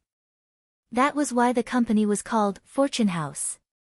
Everyone in the direct line of the AI family like Ellie knows about this history. Just like the Lu family also has to respect Grandpa AI, many people know about the past of the AI family. However, today's gun control is very strict. The era of forging weapons privately and rebelling with broadswords is gone. The head of the government doesn't care about the background of the AI family. He is happy to let them generate revenue for the government. He just pretends that he doesn't know about it. After reviewing this history, Ellie still doesn't know what Grandpa AI is talking about. Even the master can't help but smile. The little girl of the AI family is so stupid. It is much easier to get the jewels from her than from the old man. Anyway, he is going to die, why should he waste the elixir that he has worked so hard to refine? The grandpa and granddaughter don't know that the mind of the master is quietly changing. Although Ellie's granddaughter is so stupid that Grandpa AI regrets it, he has already chosen this path. He has said in front of everyone that his granddaughter is the most like him when he was young. If he regrets now, it will be a slap on his own face. Grandpa AI cherishes his reputation so much that he can't bear the pain. He can only teach her in detail, how is your grandpa's reputation in the industry? Ellie's face hurts so much that tears are welling up in her eyes. She has to admit that Grandpa AI is a man of virtue and prestige. Grandpa AI snorts, Fortune House has destroyed many old stores over the years. Why doesn't anyone in the industry say anything? Ellie wants to say that it is fair and above board. She suddenly remembers that one year when she was still in junior high school, a bankrupt woman came to the door and hit her head in front of the big house of the AI family. At that time, Grandpa scolded his servants in front of the guests. He took the woman's hand and said that he would definitely solve the problem. 2 years later, in the autumn, the woman jumped from the 27th floor. The newspaper said that she took drugs and owed usury. No one suspected the AI family. Now that she thinks about it, there are many strange things in it. What did Grandpa do back then? Ellie suddenly shivers. Grandpa AI says in a flat and emotionless voice, what's the big deal about robbing a man? Fortune House won't have many days if they don't fight for territory. But since you have done it, you should trample the original owner to death so that she can never rise again. Ellie opens her eyes wide and looks at Grandpa AI. It seems that she has met her grandpa for the first time. She forgets the pain on her face. Seeing that the grandpa and grandpa are going to quarrel, the grandmaster stands up and says, I won't disturb you. He walks out of the number 7 villa and walks slowly along the cement winding mountain road. Qingcheng is a holy land of Taoism since ancient times. In the past, with her identity, she would have to take a detour when she steps into the territory of Mount Qingcheng, not to mention the Qingcheng Taoist temple which is so close to it.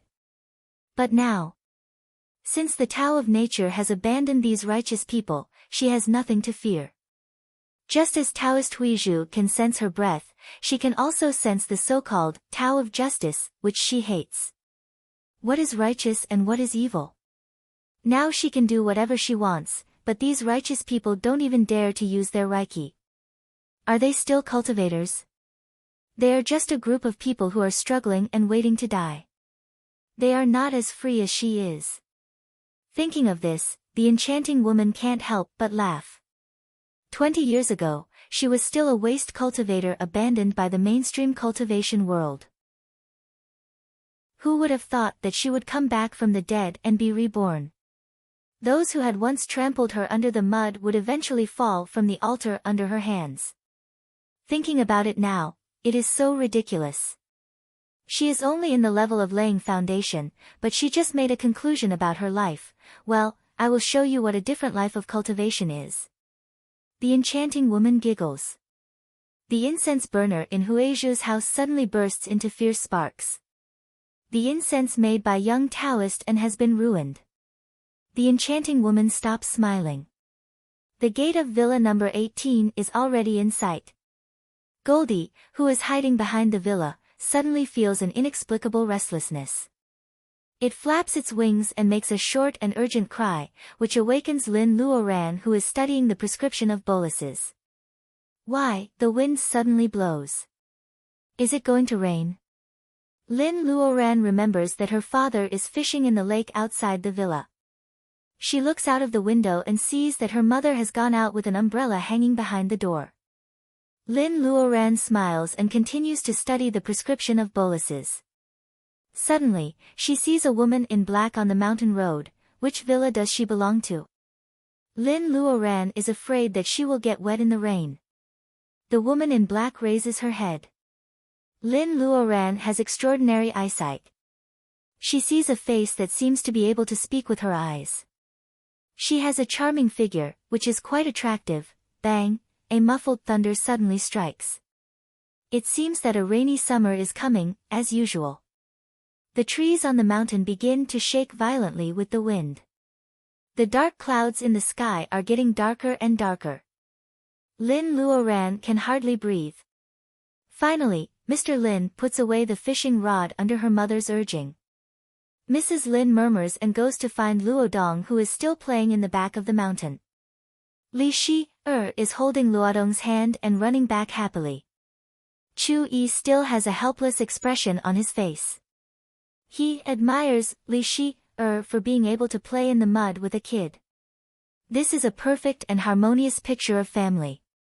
Lin Luoran, who is staying in the room at this time, has no idea that sometimes a person's fate can be changed by throwing a small stone on this seemingly beautiful and calm lake. Plop. Luodong kicks a stone into the lake and the water immediately disappears. A flash of lightning illuminates the dark sky. Bean-sized raindrops finally pour down. This is the first summer rain of the year. Young Masterin is walking on a path in the mountain with a huge lotus leaf on his head. The leaf is not enough to shelter him from the heavy rain. Young Masterin looks up at the direction of Lin's house. His white cloth shoes are not stained by the mud at all. He is so fast that there is no dust on his feet. However, can he make it in time? Chapter 149. When young Masterin arrives at Lin's villa, the rain is at its heaviest. The iron thorns in the yard of the Lin family have already entangled the iron railings, making it difficult for young Masterin to see clearly through the wall. He can only hear the sound of the rain hitting the glass window, which is like the feeling of big and small pearls falling on a jade plate, as described in ancient poems. Apart from that, the entire Lin's villa is very quiet. Young Masterin can't help but feel nervous when he thinks of Huizhu's solemn words and the current situation of Lin's villa. The big lotus leaf that was used as an umbrella can't stand the rain. There is a big hole in it. Young Masterin throws it away and rushes into the rain. The rain only stays on the tip of the grass for a short while. Soon, it quietly converges into a stream under the lawn. The stream flows through the gaps of the cobblestone path into the open-air swimming pool. The grass and dead branches are also brought into the pool. The blue swimming pool becomes very dirty. Young Masterin pushes open the half-closed glass door. The bloody scene of Lin's family members and elders doesn't happen. Instead, in the transparent greenhouse, he smells the fragrance of the Su-heart orchid. The sound of the rain is so loud that it covers the conversation of Lin's family. Young Masterin made an apologetic gesture. He looked around and found the only unfamiliar face. It was a woman dressed in black tights.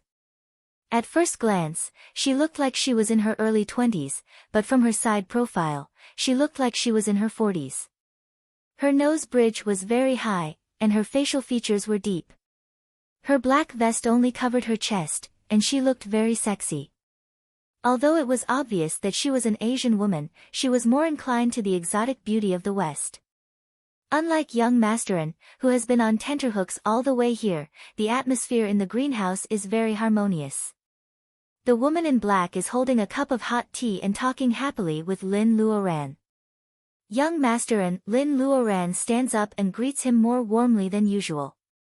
She is smiling as if she doesn't know how dangerous the woman in black is. There are only the woman in black, Lin Luoran, Chu Yi, and Li Shi in the greenhouse. The two elders of the Lin family are not here, and neither is little Luodong. Young Masterin feels a little relieved. He makes a deep bow and says, "Lay Buddhist, my master Huizhu knows that you are here. He asked me to invite you to Qingqing Taoist Temple." The woman in black covers her mouth and smiles. "Lay Buddhist.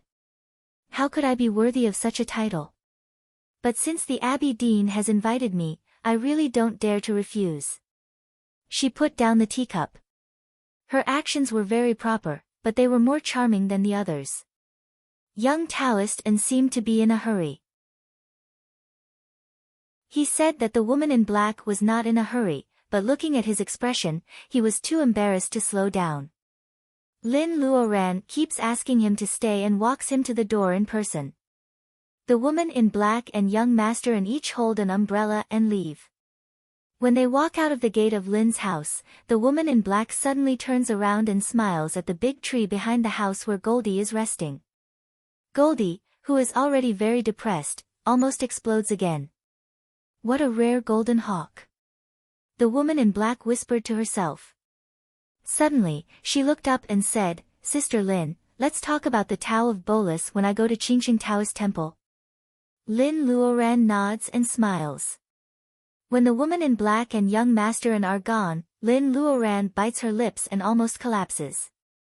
Chu Yi and Li Shi both thought that this woman was an ordinary person, and Li Shi thought so in the beginning because she didn't have the Reiki fluctuation of a cultivator.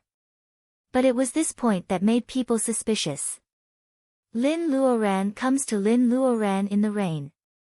At first, the dull Mr. Lin takes the initiative to greet her.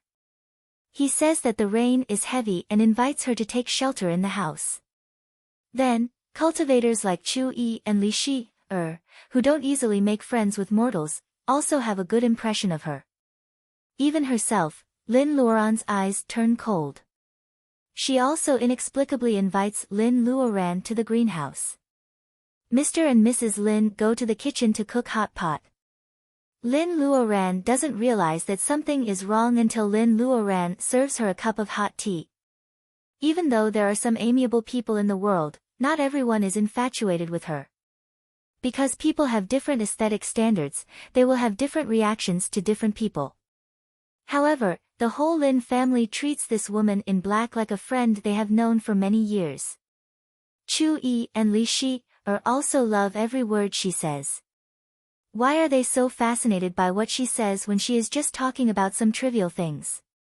There is only one explanation for all these unreasonable things. The woman in black is not an ordinary person. Lin Luoran is alert, but she doesn't dare to move. She doesn't even dare to use her spiritual mind to probe. If this woman really had a great background and was really a cultivator, what was her purpose in coming to the Lin family? Is she just passing by, or does she have other purposes? While others are chatting and drinking tea, Lin Luoran is tormented by these thoughts, which make her restless. Fortunately, she has the experience in the Arctic. Now, her body and mind are very close to water. Drops of water converge into an ocean, and water can also carry things. Otherwise, under the heavy pressure, Lin Luoran may not be able to hold on until young Master arrives. Why does the superior of Qingqing Taoist Temple send in here at this moment? Is it because Lin Luoran holds the door sill and feels a chill on her back? Before she knows it, her lapel has been soaked. Lin Luoran tries to calm herself down. If the woman in black is really here to cause her trouble and even the superior of Qingqing Taoist Temple is afraid of her, it will be a blessing, not a curse. If it is a curse, she can't avoid it. At that time, Lin Luoran secretly clenches her fists. She is just running away with her parents. The woman won't vent her anger on Li Shi, and the others. Lin Luoran makes up her mind and goes back to the villa. Standing on the stairs, Mrs. Lin is confused. She doesn't know why she was so enthusiastic to a strange woman. Seeing her daughter standing in the rain, Mrs. Lin shouts. Then she forgets about this strange thing and goes to call everyone to have hot pot. Lin Luoran smiles and pretends to be relaxed. She doesn't mention anything about the woman in black. After eating the hot pot cooked by her mother, Lin Luoran goes back to her room in the name of studying the prescription of bolus. Goldie sticks its head out of the window. The rain doesn't wet its feathers. Instead, its golden feathers are even cleaner. Lin Luoran touches Goldie's head and takes out a 7-star grass to feed it. Goldie swallows it lazily and turns its head from time to time. It doesn't go to the mountains to hunt for food like it used to, nor does it fall asleep. It seems to be restless. Goldie, do you also feel restless? When will the rain stop? Lin Luoran touches the bead on her wrist. She doesn't pay any attention to the prescription of bolus on the table. If she runs away now, the smell of her family will be washed away by the rain. Goldie is fast and it can take her parents away. It won't be a big burden to take Mr. and Mrs. Lin along with Luodong. Lin Luoran has the sword of bright snow. She can fly on her sword and it won't be slow. However, why does the superior of Qingqing Taoist Temple fight for the Lin family? Even if he does, how long can he buy? Lin Luoran sighs while touching the bead. She looks out of the window and has a panoramic view of Mount Qingcheng. On the green land under the shade of trees, the rain never stops, and even the sound of insects and frogs is gone. Chapter 150. At 8:00 in the evening, the rain that had been falling for hours finally stopped. The moon rose from afar and was about to disappear into the horizon. The moonlight seemed to have been washed clean by the rain. The moon tonight was especially bright. Mrs. Lin and the others are enjoying the cool air in the yard. Staring at the light in the bedroom upstairs, Mrs. Lin sighs. Luoran hasn't left her room since lunch. What can we do? Chu Yi just imitates Sister Hong and smiles when he can't answer. In fact, a few hours is nothing. Although cultivators in the level of training Qi can't abstain from eating, they have enough food and water. It's normal for them to do closed-door training for a few years. Chu Yi wonders which level Sister Lin is at now. Chu Yi's eyes are shining. Will Sister Lin be the first one to lay foundation among them? Contrary to Chu Yi's expectation, Lin Luoran is not meditating. In the quiet bedroom, Lin Luoran's eyes are closed, and a colorful ball of light is floating in front of her. After Lin Luoran compresses it, it finally turns into a colorful glass bead that is shining brightly. Lin Luoran opens her eyes and carefully puts the bead away. She thinks for a while and then closes her eyes again, hoping to recover the Reiki she has consumed as soon as possible. Goldie opens its eyes from time to time and looks at the back mountain vigilantly. It has been restless all day and its eyelids are twitching. This is the special telegnosis of the Golden Hawk family. Time flies to 2:00 in the morning. A strong wave of Reiki suddenly bursts out from the direction of the Qingqing Taoist Temple on the back mountain. After a few seconds, everything goes back to normal. Lin Luoran opens her eyes and says something to Goldie. Goldie looks more and more serious. Lin Luoran opens the window and jumps down. Chu Yi and Li Shi also get up. Such a strong wave of Reiki even alarmed them. Seeing that Li Shi is about to call her, Lin Luoran makes a gesture to hush her. Suddenly, Lin Luoran and Li Shi hear Lin Luoran's rare serious voice, "Stay at home. Run away if anything goes wrong. Goldie will take my parents and Luodong away. Take care of yourselves." Chu Yi wants to say something, but Li stops him and nods to Lin Luoran.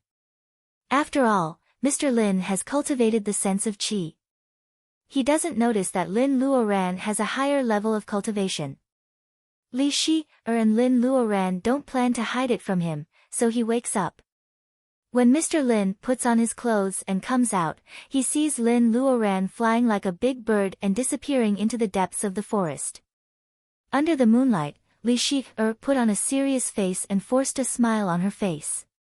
"Uncle, I'm afraid I won't be able to sleep tonight." A few miles of mountain road is nothing for Lin Luoran now. After a few leaps, she can already see the corner of the Qingqing Taoist Temple in the distance. There are people on the roof. Lin Luoran looks up and sees a skinny old Taoist with his back to the light. The woman in black is standing on the other side. Needless to say, the skinny old Taoist is the superior of Qingqing Taoist Temple. Judging from the fluctuation of Reiki just now, the two of them have already fought. Lin Luoran knows her own strength very well. She is not sure that she can hide it from the two of them, so she just walks closer. After a few steps, she sees the blood on the corner of the woman in black's mouth. However, the superior of Qingqing Taoist Temple has no trace of blood. It seems that the superior of Qingqing Taoist Temple has the upper hand in the fight just now. Lin Luoran is a little relieved. Maybe her parents won't run away tonight. That would be the best. After all, they have fallen out with each other. Lin Luoran doesn't know what happened in the afternoon. The woman in black laughs. The blood on the corner of her mouth is still wet, which makes her look beautiful. She says, "Here comes another one." God is really saving me a lot of trouble. Lin Luoran ignores her. She only bows to the superior of Qingqing Taoist Temple and says, "Thank you for taking care of me." In this case, it is not appropriate to be long-winded. It is better to be careful not to say something than to say it out loud. The old Taoist Huizhu nods, and the woman in black sneers, since when is it popular to take care of the younger generation in the world of cultivation? She lowers her voice, which makes Lin Luoran want to hear the second half of her sentence. Thinking of the unusual behavior of the Lin family today, Lin Luoran is secretly shocked. She bites the tip of her tongue and the pain makes her wake up. The scene has changed again. The horsetail whisk in the hands of the old Taoist Huizhu is a magic weapon. Now, with the infusion of Reiki, thousands of strands of the horsetail whisk stand upright under the moonlight like thousands of terrifying steel needles. After reaching the foundation building realm, the sea of aura would open and the dantian would form. The spiritual energy in a cultivator's body would slowly be refined into spiritual energy. In the path of magical equipment, spiritual energy was still needed to be used in order to truly display the power of the magical equipment itself. The woman in black smiles. A black lotus suddenly appears in her right hand and unfolds slowly under the moonlight. Lin Luoran doesn't even blink her eyes. This is the woman's magic weapon. Not everyone in the world of cultivation is a swordsman. Lin Luoran touches the single-headed phoenix hairpin in her hand. If the snow sword were fine, she wouldn't have to worry so much with the two swords together. However, the fight has started on the roof. The old Taoist Huizhu's horsetail whisk is very flexible. Every time he waves it, the range of the attack is around the woman in black. Maybe it is the strength of a senior cultivator in the level of laying foundation, or is it because of the lack of Reiki on the earth? Lin Luoran doesn't want to move her eyes away. Of course, this kind of fight between cultivators in the level of laying foundation is rare. Every move of theirs is an inspiration for her, who lacks fighting experience. The petals of the black lotus gradually open, revealing the white seed pod inside. The contrast between black and white is strong. Lin Luoran feels that there is a fragrance in the air again. It is so familiar that it reminds her of the black epiphyllum she found on the edge of the cliff. It seems that it is not. Lin Luoran is in a trance. A pink mist quietly spreads out from the woman in black. Lin Luoran's pupils shrink. Before she can say, "Taoist, be careful," the pink mist turns into a snake and rushes to the old Taoist Huizhu. Compared with the mist snake of Zhou Yawei in the back alley of the Blue Bird Club, the snake of the woman in black is obviously fiercer and faster. It comes to Huizhu in a blink of an eye. Lin Luoran takes a deep breath. No wonder it feels so familiar. The woman in black is obviously from the same sect as Zhou Yawei. Is the woman in black here for revenge? Then she can't let the people of the Qingqing Taoist Temple suffer for her. The single-headed phoenix hairpin turns into a sword. Although there is no big river here, there is always moisture in the mountains and swamps. The night is so dark. Isn't it the time for frost? Since the woman in black is Zhou Yawei's master, Lin Luoran will not show any mercy. What? You say I can't sneak attack? Bullshit. In this day and age, whoever was a gentleman was a pig.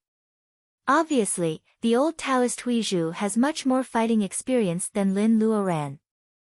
The pink mist snake doesn't even touch the corner of his Taoist robe and he dodges it easily. At this moment, Lin Luoran's Frost's descent is really like the frost in the night. It silently attacks the back of the woman in black. Lin Luoran focuses all her attention on the sword. The bright sword is about to cut the woman in black. However, a strand of silver silk instantly entangles the sword. Lin Luoran looks at the old Taoist Huizhu who suddenly attacks her. She feels like she is struck by lightning. The woman in black, on the other hand, giggled and trembled like a flower. Chapter 151. Master. While the old Taoist Huizhu is fighting with the enemy, the few apprentices of the Qingqing Taoist temple are watching the fight in the yard. Seeing Lin Luoran jumping on the roof, they feel embarrassed for the sneak attack, but they didn't expect that it was Huizhu who stopped Lin Luoran. Young master and can't help but exclaim. Lin Luoran feels like she is struck by lightning, but the woman in black giggles. She is attracted by Anne's master again. The woman in black laughs, what a handsome little Taoist. The black lotus flew out of her hand and expanded with the wind, instantly enveloping young master and in the courtyard. Before the latter could retaliate, he was wrapped up by the layers of petals. When the lotus returned to the woman's hand, it was still the size of a normal flower, but young master was nowhere to be seen. No one expects that the woman in black suddenly changes her target. Even the old Taoist Huizhu who stopped Lin Luoran has no time to save his apprentice. Lin Luoran is a little relieved. Seeing Huizhu stop her, she thinks that Huizhu and the woman in black are in cahoots. Lin Luoran has a lot of secrets and feels guilty as a thief. Seeing that the woman in black has caught young master, Lin Luoran is less suspicious. But why did Huizhu stop her? Huizhu's horsetail whisk has already left her sword and he is attacking the woman in black. Lin Luoran looks at his face and finds nothing unusual. There must be a reason for what happened just now. But before figuring it out, Lin Luoran doesn't want to fight again. On the surface, it seems that the woman in black is here to avenge Zhou Yaowei. But why didn't she do it in Lin's villa? Everyone will be confused by her when they are defenseless. Isn't it the best time to catch them all? The relationship between her and the superior of Qingqing Taoist Temple seems to be special. Lin Luoran reviews her interactions with people since she stepped into the world of cultivation. It is impossible for her to be flawless, but she never shows off. If everything, from the superior of Qingqing Taoist Temple taking care of the Lin family to the fight under the moonlight, is for some purpose, then it is too big of a trap. It can't be. Lin Luoran holds the bright sword tightly. Huizhu says in a low voice, "You still can't get over it. Let him go." Sure enough, they knew each other. The woman in black wiped the blood from the corner of her mouth. Her eyes were so charming that they almost dripped water. Let him go.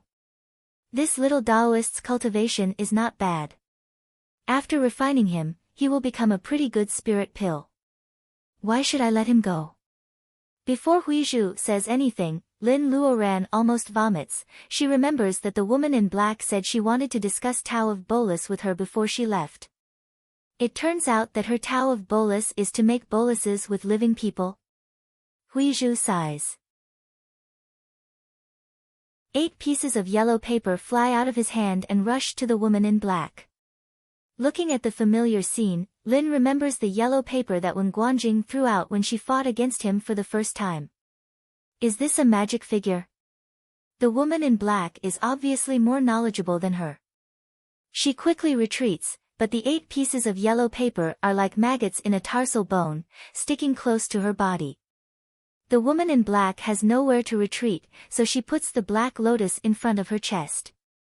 The lotus bursts out a dim light, forcing the 8 pieces of yellow paper to retreat more than 3 feet.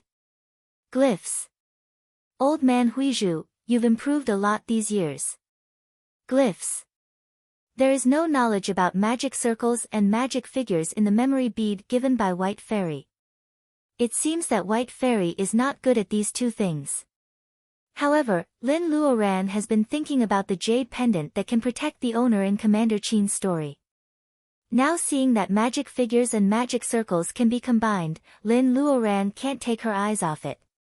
Although the Black Lotus had forced back the 8 talisman papers, it had also given the talisman papers time to form a formation. The 8 talisman papers each took up 8 directions. When they intersected, the bewitching fragrance of the woman in black was first isolated by an invisible force. Huizhu's intertwined fingertips seemed to have 8 invisible lines connecting with the ends of the figure paper. Under his command, the figure paper keeps moving and occupies more advantageous positions. How could the woman in black be willing to be restrained like this? She looked at the array formation and saw that it had yet to make its killing move. She knew nothing about array formations, so it was undoubtedly a fool's dream to think that she could find the eye of the array.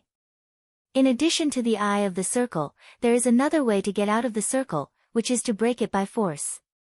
Lin Luoran is watching on the side. The figure paper is dancing around the woman in black. Then the woman in black seems to lose her direction. She can't touch the figure paper, which is only a few feet away from her. Instead, the more she struggles, the more wounds appear on her body.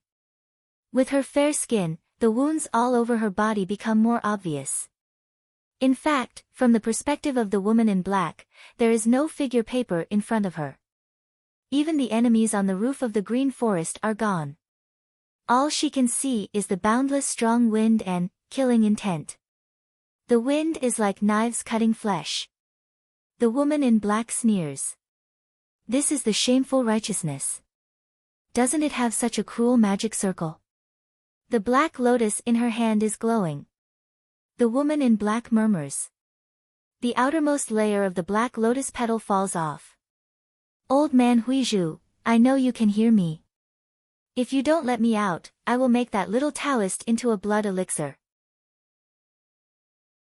Huizhu can't help sighing. What a sin. Lin Luoran is a little worried. This woman seems to be mentally ill. In fact, the woman in black just wants Huizhu to say something to determine the direction. She doesn't want to think about what a sin. The pain on her body is so much easier than when she was reborn. The woman in black doesn't care about such a killing magic circle at all. She closes her eyes and senses for a while. When she opens her eyes again, the natural charm appears again. Lin Luoran is shocked. She sees the petal that fell off from the woman in black fly out and hit the figure paper one after another. The collision is silent but earth-shaking. Boom, the yellow paper can't stand the continuous attacks. There are cracks on the figure paper and the figure circle is on the verge of collapse. Seeing that the magic circle is unstable, Huizhu takes out a new figure from his sleeve. When he is about to stabilize the magic circle, the woman in black shakes the lotus and a man falls to the ground. The man's eyes are closed and it is hard to tell whether he is dead or alive. It is young Taoist and who was caught earlier. Huizhu can't help but stop. The woman in black kicks young Taoist into the unstable figure paper. The invisible wind instantly cuts young Taoist and dozens of bloody wounds. Even Lin Luoran can't bear to hurt him, let alone Huizhu, who is his direct disciple. Therefore, Huizhu can't bear to throw away the figure paper in his hand. The woman in black laughs again. Within leading the way, she actually breaks out of the magic circle.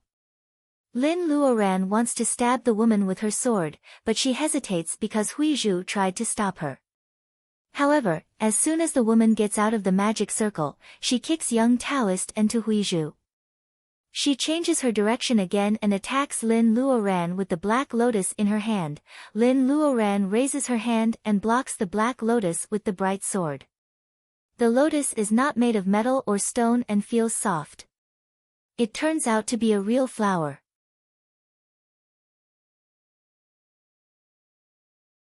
Chapter 152. The woman in black looks at the lotus in her hand with satisfaction. She looks at the direction of Lin's villa and covets the golden hawk. She is about to put the hawk away when a long roar comes from the distance. A figure with the moonlight on his back comes down from the sky. Hearing the roar, the woman in black's expression changes.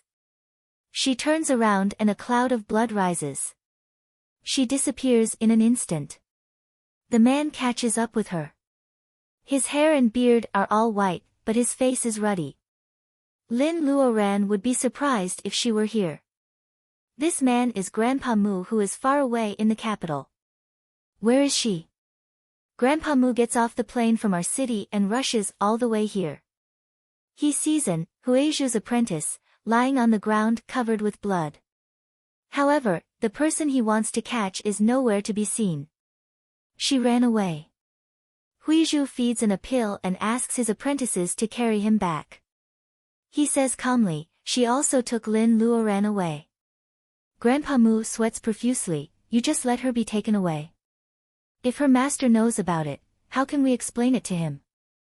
Huizhu lowers his eyelids and throws the horsetail whisk in another direction. He says as if nothing has happened, isn't her background a mystery? I want to see how strong she is and how she is going to get out of trouble. If she doesn't have any treasure to protect herself, why should we care about her master's strength? Huizhu's words are reasonable, but Grandpa Mu sighs. He is not as open-minded as Huizhu. There are fewer and fewer talents like Lin Luoran in the world of cultivation. Why should they lose one for nothing? Huizhu walks away. He doesn't want to say anything. However, looking at Brother Mu's angry face, he explains calmly, she is using the blood escape. We can't catch up with her. Grandpa Mu looks like he just swallowed a fly. The blood escape, it has only been 5 years since the last time, but she can already use such a high-level thing. She must have made many elixirs in the past 5 years. Every time Grandpa Mu thinks of the past, he is filled with regret. However, in this world, if there is medicine for regret, maybe many things will have a different result. What Grandpa Mu suddenly remembers is that his grandson Mu Tiannan likes to frown when no one is around even though he is always smiling. A person with a firm mind was most likely to have an obsession in their heart. There were good and bad people with such temperaments, they could become immortals with a single thought, but they could also become demons with a single thought. Even if they were the so-called heaven-blessed ones with Taoist root, how difficult would it be for them to seek a strand of immortal fate in the current chaotic mortal world? Grandpa Mu is over 150 years old. He feels helpless in the moonlight. He looks at the direction of Lin's villa. Do they know that their woman is taken away by a devil? What responds to Grandpa Mu is the angry cry of the golden hawk in the silent moonlight. Goldie is born to be sensitive to evil qi. Suddenly losing Lin Luoran's breath, Goldie's heart is in danger. Li and Li are not its master. How can they order it to do anything? Goldie screams and spreads its wings. It flies to the sky and chases after Lin Luoran's breath. Grandpa Mu looks at the direction in which the golden hawk is flying. He hears that the hawk is a little strange. Is it going to find its master? When Lin Luoran wakes up again, she is in an underground palace full of blood. She feels that she is in a boundless sea of blood when she is still half awake. When she opens her eyes, she finds that the scene in front of her is far more terrible than her dream. There is a rolling pool of blood 2 steps away from her. The strong smell of blood tells Lin that it is not dye, it is human blood. Lin Luoran feels so weak that she can't get up. She looks around and sees the whole place. Speaking of underground palaces, she has only been to 2 of them in her life. The first one is the underwater palace of the dead woman in white in the secret land. It is a mausoleum, but there are lotuses everywhere. What disgusts Lin Luoran is that there is also a broken lotus in the blood pool. Lin Luoran can only see the lotus leaves but no flower. Is the lotus in the hand of the dead woman in black from this pool? It is a black lotus growing in the blood pool. Lin Luoran can't help but shiver. Lying on her side, Lin Luoran turns her head and sees the top. This place seems to be much smaller than the underground palace of the dead woman in white. However, there are winding cracks on the walls. Blood is oozing from the top to the surrounding walls. The blood does not drip down. Instead, it converges in the blood pool and becomes a part of it.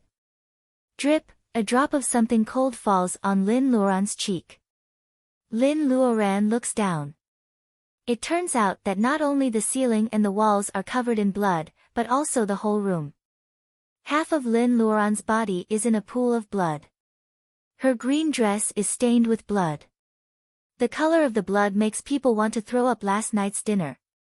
Lin Luoran feels weak all over. She doesn't know how long she has been lying here. Lin Luoran has experienced this feeling of helplessness from Zhou Yaowei in the alley of the Blue Bird Club. Needless to say, this is the doing of the dead woman in black. Come out. Where are you? Lin Luoran shouts. She thinks she is shouting, but in fact, her voice is as low as that of a mosquito. Last time when she was poisoned by Zhou Yaowei's pink mist, the beads seemed to have detoxified the poison. Lin Luoran feels something is wrong. She is about to check the bead when the voice of the woman in black rings, "You are so young, but you have reached the late stage of training qi." What a talent, Lin Luoran looks up. The face of the woman in black stops 1 foot away from her head. It seems that the woman is looking at Lin Luoran. After a while, the woman in black tuts and slides her fingertips across Lin Luoran's forehead. What a pity. You are pretty, but now you have to sacrifice my blood pool. Lin Luoran finds it hard to speak. She can't help but say, is it worth it to kill so many people to cultivate? She has been cultivating with her parents, but the future is uncertain. She can't help but cultivate with blood, so she can only cultivate as a devil. If the purpose of cultivation is to travel between heaven and earth, what about cultivating as a devil? Is it worth it? The woman in black laughs. She bends down and can't stand up straight. In the end, she laughs so hard that her tears almost come out. You are a disciple of a famous school. How can you understand the feelings of a waste cultivator? Is it worth it? Lin Luoran used to seek the fate of immortals in the deep mountains and rivers. Because of her poor aptitude, she was cultivating when others were cultivating. When others were resting, she was still cultivating. But what was the result? When the woman in black thinks of the things that happened many years ago, she can't help but get excited, which makes the blood pool tumble endlessly. That's why she hates the woman lying on the ground at such a young age who has reached the late stage of training qi. If she is a waste cultivator, then let all the geniuses in the world of cultivation die with her. The woman in black laughs again. The tears in her eyes have long disappeared. Now it's quiet. We can talk about the Tao of Bolus. She talks condescendingly while looking at the direction of the blood pool. It seems that there is something interesting over there. Lin Luoran can't help but turn around.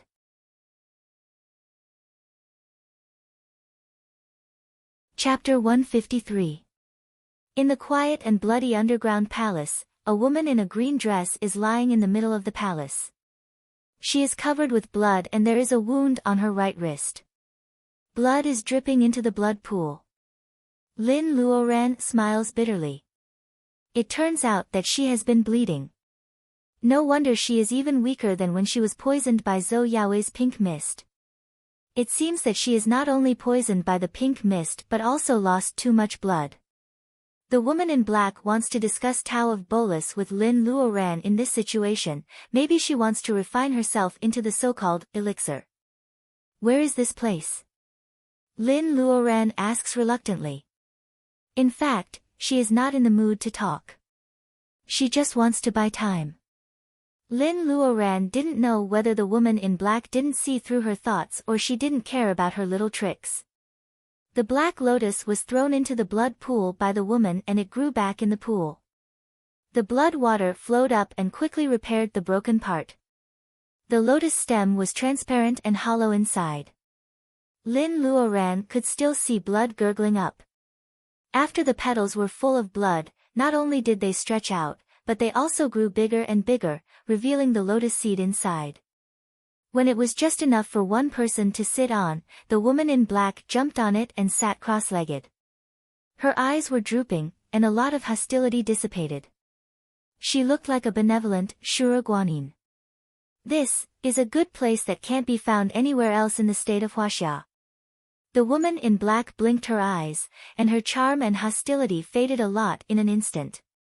There is no other place in the entire state of Huaxia where there is such a pool of blood and such strong hostility. Lin Luoran feels dizzy because of excessive blood loss. She feels that she has a vague idea, but she can't push the window open. The woman in black smiles brightly and changes the topic. Let's talk about Tao of Bolus. While talking, Lin Luoran has checked her Reiki. As expected, she can't use it. She can use her spiritual mind, but she can't contact the bead. This place is really weird. The woman in black covers her mouth and smiles. You don't have to waste time. This place restrains everything. What's the point of struggling? Don't worry. I won't kill you now. I will put you into the alchemy furnace when you are still breathing. I heard that you are the only inheritor of Tao of Bolus. Do you think it's creative of me to use a human as an elixir? Man as pill. This pool of blood was all used by this black-clothed woman to refine pills. Before her, just how many people had died here? Though she can't contact the bead, Lin doesn't feel completely hopeless. The woman in black says that everything can be restrained here, but Lin Luoran doesn't believe it. If there is such a place, it will never appear in the secular world. Everything in the world is balanced. Such a place against nature is thousands of times more abnormal than the sacred pearl, but now, she can still use her spiritual mind, so the woman in black's argument falls apart. Lin Luoran feels more confident now that she can use her spiritual mind, especially when she sees the universal sack hanging on her waist. Seeing that Lin doesn't answer her question for a long time, the woman in black is not worried. As time goes by, Lin will only get weaker and weaker, and then she won't be able to do anything. There is no need for the woman to worry. The black-clothed woman grabbed the blood pool, and a small jelly-like blood clot appeared in her hand. She casually tossed it into her mouth. For Chairman AI, this kind of blood clot is a life-prolonging elixir, but for the woman in black, it is just a snack like peanuts and sunflower seeds. Thinking that her blood is also flowing into the blood pool, Lin Luoran becomes weaker and weaker. She only has one chance. If she doesn't seize it, she will really die here today. When would be the best time to do so? Lin Luoran clenches her left hand. She just moves a few fingers, but her neck is covered with fine sweat because of this slight movement. The woman in black on the lotus throne stares at the only lotus leaf in a daze. It seems that she has forgotten about Lin Luoran. The opportunity is hanging by a thread. Should she move or not? Mountains were often worshipped by the ancients to satisfy people's spiritual sustenance. The head of all the mountains in a region was called Ancestral Mountain in ancient times. In the old days of Jinling, Mount Zhong was such a landmark. Many years ago, Mount Zhong was called Jinling Mountain. Because the Yangtze River passes through the west foot of the mountain, Jinling was located near the river, which was a very dangerous place. Therefore, King Wei-Wang of Chu chose this place to build Jinling, hoping to conquer the world with the help of the natural mode of the Yangtze River. According to the Jiankang record of the Tang dynasty, King Wei-Wang of Chu built Jinling because of the mountain. Today, Jinling doesn't need the natural mode of the Yangtze River to protect its people, but the status of Mount Zhong is still the same. The center of Mount Zhong is located in the northeast suburb of Jinling, Jiangsu Province. The famous Zhongshan Mausoleum is located in the center of the scenic area. This is the mausoleum of a modern prophet. Not to mention holidays, tourists from all over the country come to visit Zhongshan. Today happened to be a Saturday, a sunny day. The hot sunshine can't stop the enthusiasm of tourists. The steps of Zhongshan Mausoleum are crowded with people. This is a very common summer noon, but tourists of Zhongshan Mausoleum will never forget this noon and today's Zhongshan Mausoleum for many years to come. First, a family of tourists who were resting by the side of the stairs suddenly realized that there was a patch of shade above their heads, as if someone had opened an umbrella above their heads. The family was still confused, but the tourists opposite them screamed as if they had seen a ghost. An old lady, who is over 70 years old, is brought to Zhongshan Mausoleum by her son and grandson. Now she is so nervous that her heart shrinks and she can't even speak. Eagle. The little girl, who is 4 or 5 years old, is still learning to read by looking at pictures. Seeing the eagle, she claps her hands and giggles. Children can recognize things by looking at pictures, but they don't know the exact size of the eagle. However, the little girl's mother is different. Hearing her daughter's laughter, she covers the little girl's mouth and steps back. She wishes that the eagle didn't hear her daughter's words. How can there be such a big eagle in the world? Not to mention that this giant eagle is shining like gold. What is this? Is this a picture of the legend of Condor heroes? Bullshit, cut the crap. Take pictures. The first to react are the young people who are not afraid of anything. These boys in skinny pants and girls with panda eyes are using the latest and most fashionable mobile phones. With the sound of kacha kacha, no one knows how many photos of the golden eagle have been taken from the front and side. The tourists woke up from their stupor and took out their filming equipment. They didn't want to be left behind and started filming. The golden eagle is standing on the stone fence. Because of its fast speed, it seems to appear in people's eyes all of a sudden. With its wings down, it is as tall as 2 people from head to toe. No one has ever seen such a magnificent golden eagle. Is it the legendary beast of Huaxia? At this moment, even the young people who love to use the Martian language are eager to read the information. Who can tell them what this golden eagle is? Seeing that the golden eagle is quiet, the crowd is moving closer and closer. Goldie looks down at the surging crowd. This kind of gray and turbid human flesh is not its cup of tea. Compared to that, it would rather eat the fruit provided by its master. However, its master's breath disappears here. Where can it find him?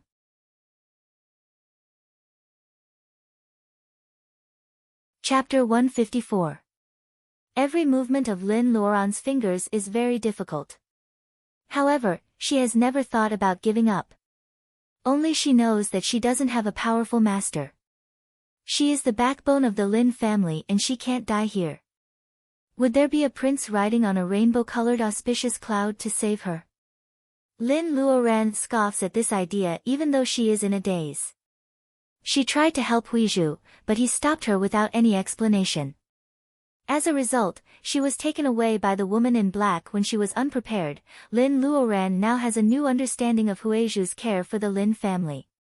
She should rely on herself rather than anyone else. The woman in black looks at Lin Luoran's pale face. She becomes happier. It is said that you have a master who can help you cleanse your marrow. Do you think he will come to your rescue? Lin Luoran ignores her. The woman in black continues to talk to herself. You only have a little blood. How painful can it be? In the winter of that year, I was kicked out by my master. I took a train to the south and came to Zhongshan Mausoleum. I stayed at the foot of the mountain for a few days. The auntie who sold me the ticket felt sorry for me and gave me a cake.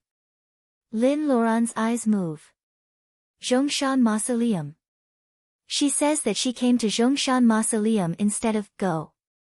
The language of the state of Huaxia is wonderful. Only when a person is in that place, she will use the word come to describe the movement. Is this the Zhongshan Mausoleum in Jinling City? Lin Luoran kind of understands what the woman in black means when she says that she can't find a good place in the state of Huaxia. For the woman in black, this is a good place to practice her evil skills. For more people in the state of Huaxia, this place represents the suffering of a nation. There is so much blood, but not all of it is from the people killed by the woman in black. This blood pool is even more wonderful than you think. Who would have thought that the blood of the commoners would gather in the underground palace under Mount Zhong? This place is supposed to be a good place with good feng shui, which is why the lotuses can grow naturally. But now, the entire blood pool is filled with the hostility of hundreds of thousands of people. Tell me, who would dare to be presumptuous in such a place?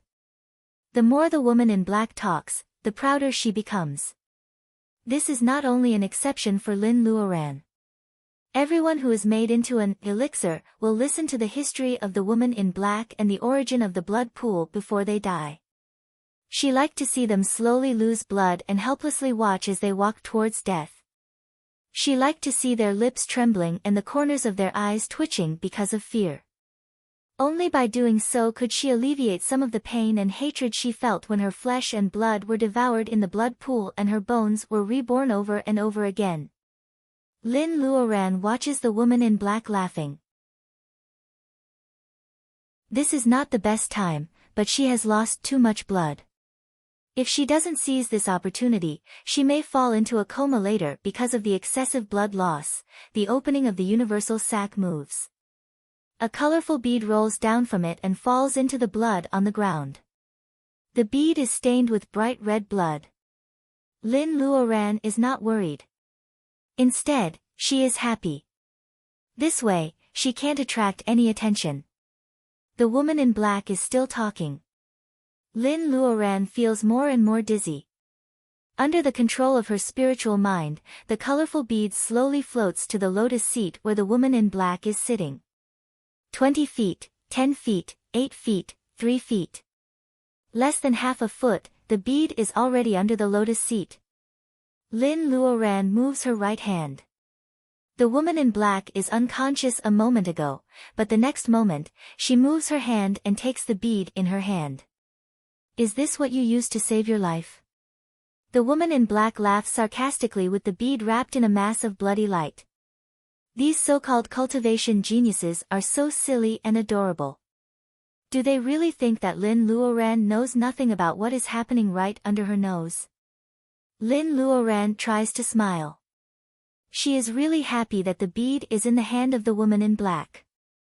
Although this smile is a joy and bitterness, it is sincere. Explode, Lin Luoran doesn't say it out loud. She just uses all her spiritual mind to contact the colorful bead wrapped in the bloody light. Bang! With a loud noise, the entire underground palace is shaking.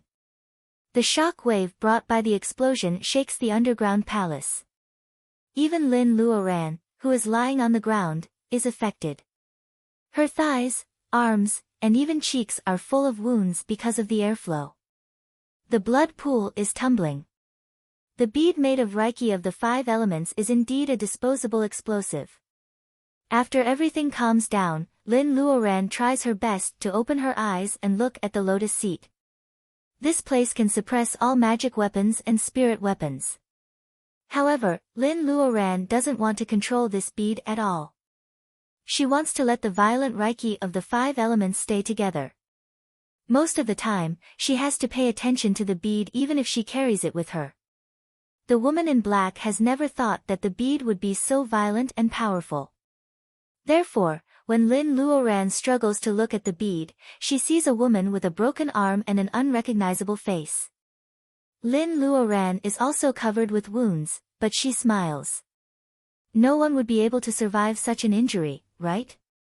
On the lotus seat, Lin Luoran doesn't know whether the woman in black is alive or not. Lin Luoran tries to contact the bead again. Now she has no Reiki in her body.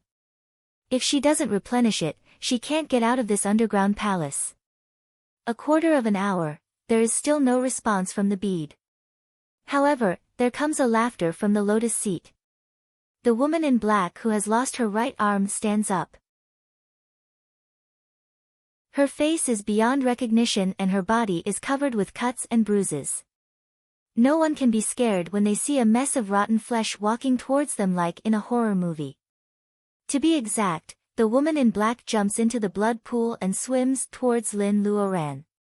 What makes Lin Luoran even more horrified is that every time the woman swims, her skin recovers a little bit. When she comes to Lin Luoran, except for her right arm which has been blown into powder, the other parts of her body have become white bones and flesh. Lin Luoran is no different from before. The woman in black looks at her right arm. She grits her teeth and curses Lin Luoran. Then she kicks Lin Luoran into the blood pool. Seeing Lin Luoran rolling in the pool and being swallowed by the blood and resentful souls in the pool, the woman in black wipes the blood on her face and puts away the intact black lotus. She disappears from the underground palace in a blink of an eye. The pool is rolling and Lin Luoran sinks again and again. The blood pool seems to be bottomless. Lin Luoran feels great pain in her body. She can feel the tearing of the resentful souls and the corrosion of hostility even with her eyes closed. It hurts. It really hurts. Is her flesh going to be eaten up? Is her finger full of white bones? It hurts so much. She is so tired. If she could start over again, she would choose to be a cultivator again. However, she will never let herself fall into such a situation because she failed to help others.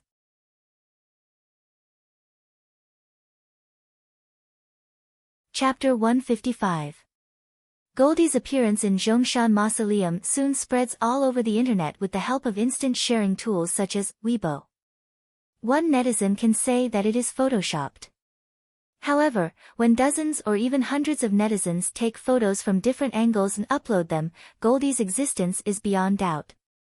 In the crazy rebroadcasting, Goldie soon becomes popular. People are shouting, "The mysterious hawk of Huaxia," more and more. The TV station in Jinling takes action immediately. The golden hawk sometimes hovers over Zhongshan Mausoleum and sometimes rests on the roof. The TV station takes a lot of photos and invites a zoologist and a scholar who studies Huaxia legends to make a special documentary. The TV station works fast. It only takes them 2 days to film, invite guests, and edit the documentary. However, when it is about to be broadcasted, they receive a notice from their superior that it cannot be broadcasted. Although anti-harmony has always been strong, how can she be harmony with a golden hawk? The journalists are confused. However, they receive the order to keep the documentary to themselves. They can only suppress their doubts and hide the documentary. In fact, everyone has the same question: is this the mythical beast in Huaxia legends? The crazily reposting on the internet does not stop soon. People find that the golden hawk seems to have settled down in Zhongshan Mausoleum. Except for hunting in the nearby mountains, it only hovers over Zhongshan Mausoleum or rests on the roof. It never leaves this area. What on earth is it looking for? This is probably the question that comes to everyone's mind when they see Goldie. In order to see the legendary hawk, the number of tourists to Zhongshan Mausoleum soars. People find that the golden hawk does not attack or fear humans. As time goes by, it gradually becomes a scenic spot in Zhongshan Mausoleum. Some tourists bring raw meat with them. However, the golden hawk is not a monkey on Mount Amei. It doesn't care about the meat brought by tourists. It would rather hunt for food by itself than eat a piece of meat or bread from tourists. Under the sun, its feathers look like pure gold. The fact that it doesn't eat food given by tourists soon sets off a frenzy on the internet. Goldie soon becomes a new totem worshipped by some young people. Suddenly, scholars who study Huaxia legends which have been neglected for a long time become popular. Although the TV station does not allow people to advertise, it is still discussed by word of mouth and on various forums. In the villa of Lin's family on Mount Qingqing in our city, Li Shi is browsing the internet. Luodong sees it and asks, "Goldie?" Li Shi covers his mouth immediately, signaling Luodong not to say it out loud. Sister Lin has been missing for half a month. Mr. Lin knows something about what happened that night, but he is hiding it from Mrs. Lin. Li Shi also knows something from her master. Her master asks her to return to the school as soon as possible in case something happens, but Li Shi doesn't want to go back. It was as if a devil cultivator had suddenly appeared in the cultivation world and was specifically targeting small cultivators. For a moment, everyone was in a state of panic. I heard that Sister Lin was taken away by an evil cultivator. Li Shi cheers herself up. If she leaves the Lin family now, Sister Lin's parents will be in danger. The Taoist master of Qingqing Taoist Temple, who doesn't want to save the Taoist master, has been classified as a bad guy by Li Shi. 20 days after Lin Luoran's disappearance, Baojia moves in. Baojia starts to practice the breathing technique that Lin Luoran learned from Master Jia and taught her parents. Baojia puts aside her jewelry design work and devotes herself to cultivation. 30 days later, Mrs. Lin sees the news about Goldie on the internet. She closes the internet and cries. However, she doesn't tell anyone that she already knows about Goldie. Lin Luoran once said that she is Goldie's only master. How can a sensible girl like Lin Luoran suddenly disappear in the middle of the night? Goldie hovers outside every day like a wild bird. Mrs. Lin is worried, but she doesn't dare to plan for the worst. 3 months later, Luodong enters a public elementary school in our city according to Lin Luoran's original arrangement. Mrs. Lin, Mr. Lin, and Li Shi take turns to live in the city so that they can take care of Luodong, who is still suffering from autism. Half a year later, Chui can't bear the pressure from the school and says goodbye to Lin Luoran and Lin Luoran. Though he says that he is going back to visit his family, Li Shi's contemptuous eyes make Chui blush. How can Sister Li not know the real reason why he is leaving? Chui feels that he is running away. In a hurry, he looks back at the iron thorny wall of Lin's house and feels a sense of shame in his heart. It sprouts and grows quickly, entangling Chuyi's peaceful heart. He is a deserter. Chuyi says this to himself, but he doesn't know that many years later, his departure today will make it impossible for him to step into this special villa of Lin's. Some people are separated by a chasm. Those above them are the clouds in the sky, and those below them are the mud on the ground.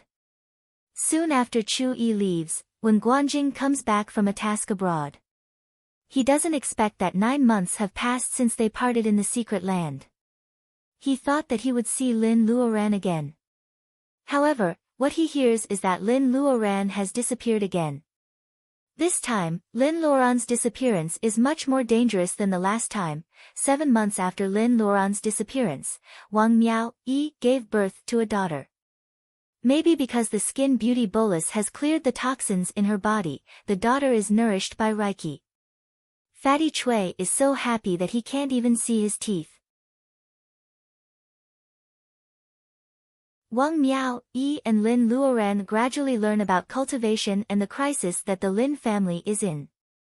Some seniors in the world of cultivation feel bored and some juniors think that the Lin family is useless. However, Wang Miao Yi and Lin Luoran decide to buy Villa number 17, which is the closest villa to the Lin family. Now, the Lin family has lost its backbone. Wang Miao Yi and Lin Luoran are the neighbors of the Lin family.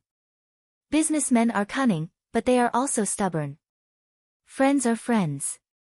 In Wang Miao Yi's eyes, friends are friends who don't flatter you when you are rich and powerful, but can't leave you when you are in trouble.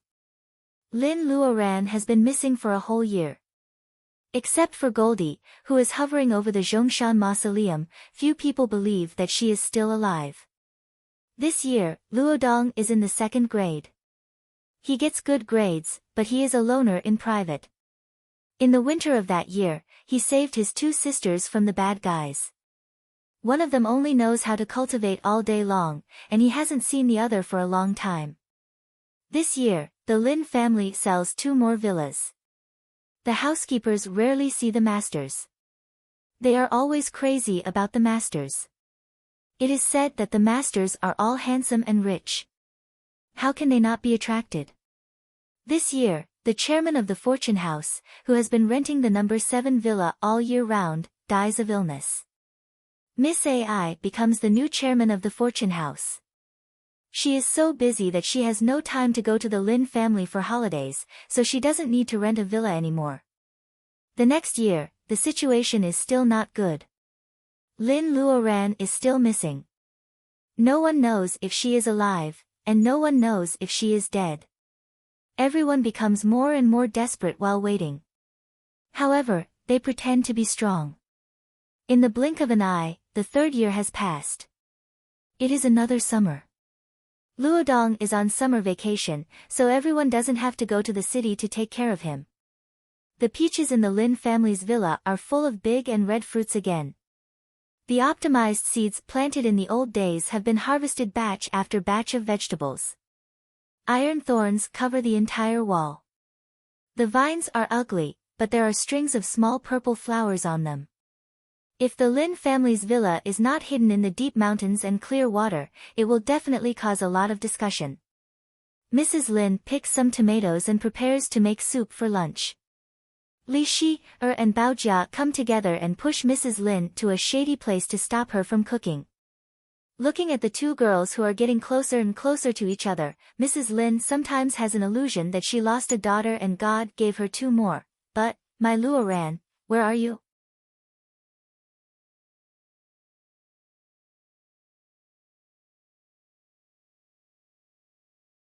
Because of Hui Zhu's failure, and is a little distracted. He can't help but look at the direction of Lin's family. In fact, what the Abbey Dean did was just standing by, which is not evil. However, An feels embarrassed, which makes him too embarrassed to go to Lin's family for the next 3 years. Hui Zhu once said that a master of a school doesn't need too many mortal feelings. Sympathy and pity were both taboo. Shaoan didn't think so, but he didn't know how to refute. After all, Lin's family is an outsider. Even though An feels embarrassed about what Hui Zhu did, he won't refute the master who raised him for outsiders. Thinking about it, he doesn't know much about Sister Lin. He probably knows that Luodong was saved by her, and Lin's family treats him as their own. During the 3 months when Qingqing Taoist Temple was with Lin's family, and heard from Mr. and Mrs. Lin that Sister Lin was not very talkative. She could bear hardships and was very filial. The first time he met Sister Lin was when he was ordered by his master to deliver a book. Sister Lin did not talk much. Her shoes were still stained with mud, and she was very gentle. However, An felt that the leading sister of this generation should be like this. Then, he went to find the woman in black. Sister Lin walked them out. That afternoon, the woman in black actually talked with the Abbey Dean for a long time. And even served them tea several times, but everything was fine.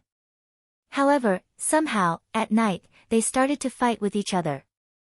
Anne's injury that night had already healed, and there was not even a scar left. However, Shaoan felt that a word called reality had been added to his mind.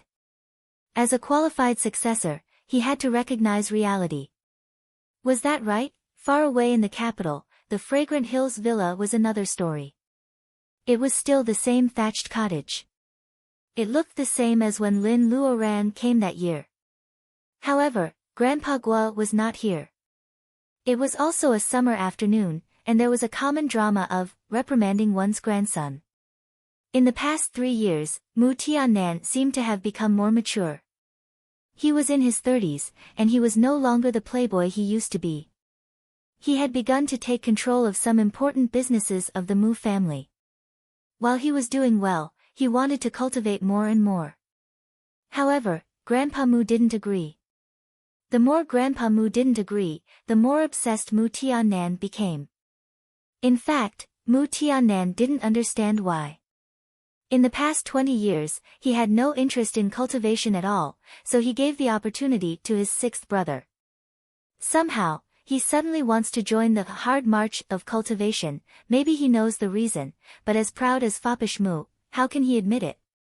Grandpa Mu knew what he was thinking, but Grandpa Mu just pretended not to know. I heard that you bought a villa in the city. Mu Tiannan was stunned. He thought he had hidden it well enough, but it turned out that Grandpa Mu still found out.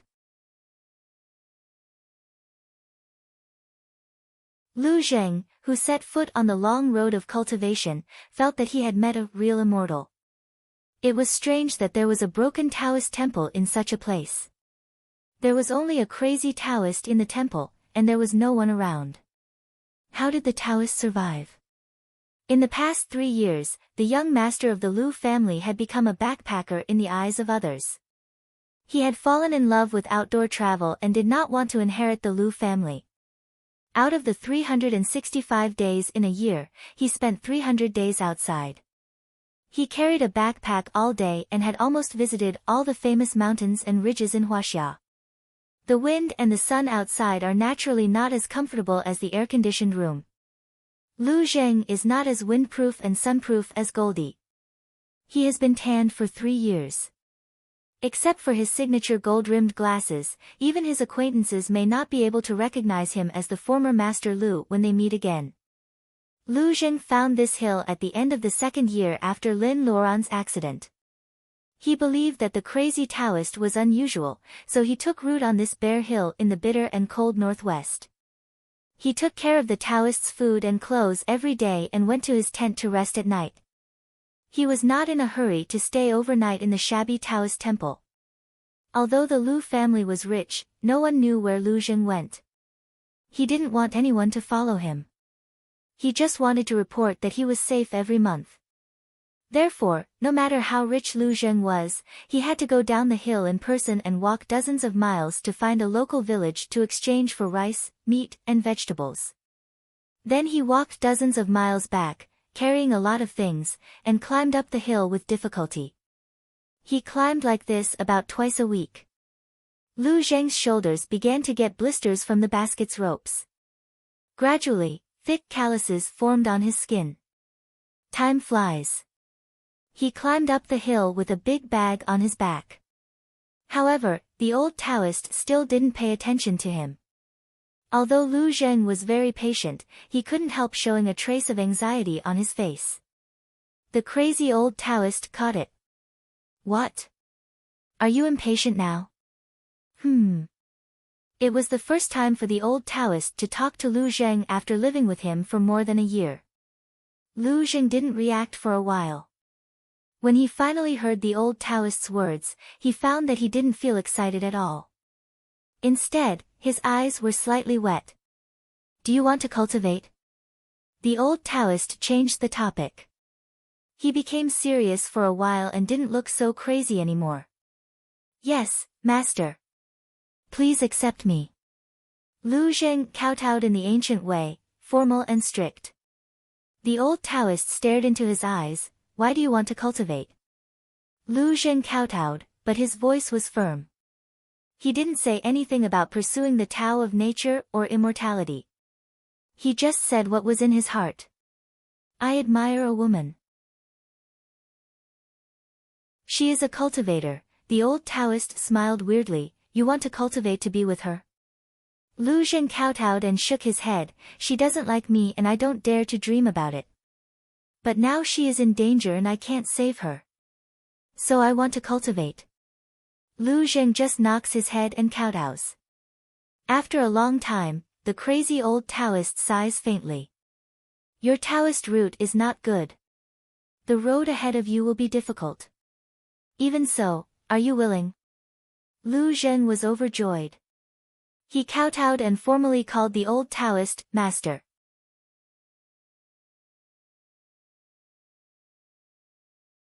Chapter 157. Can light float? When Lin Luoran was very young, she found that light could float. At that time, the house was a big tile-roofed house.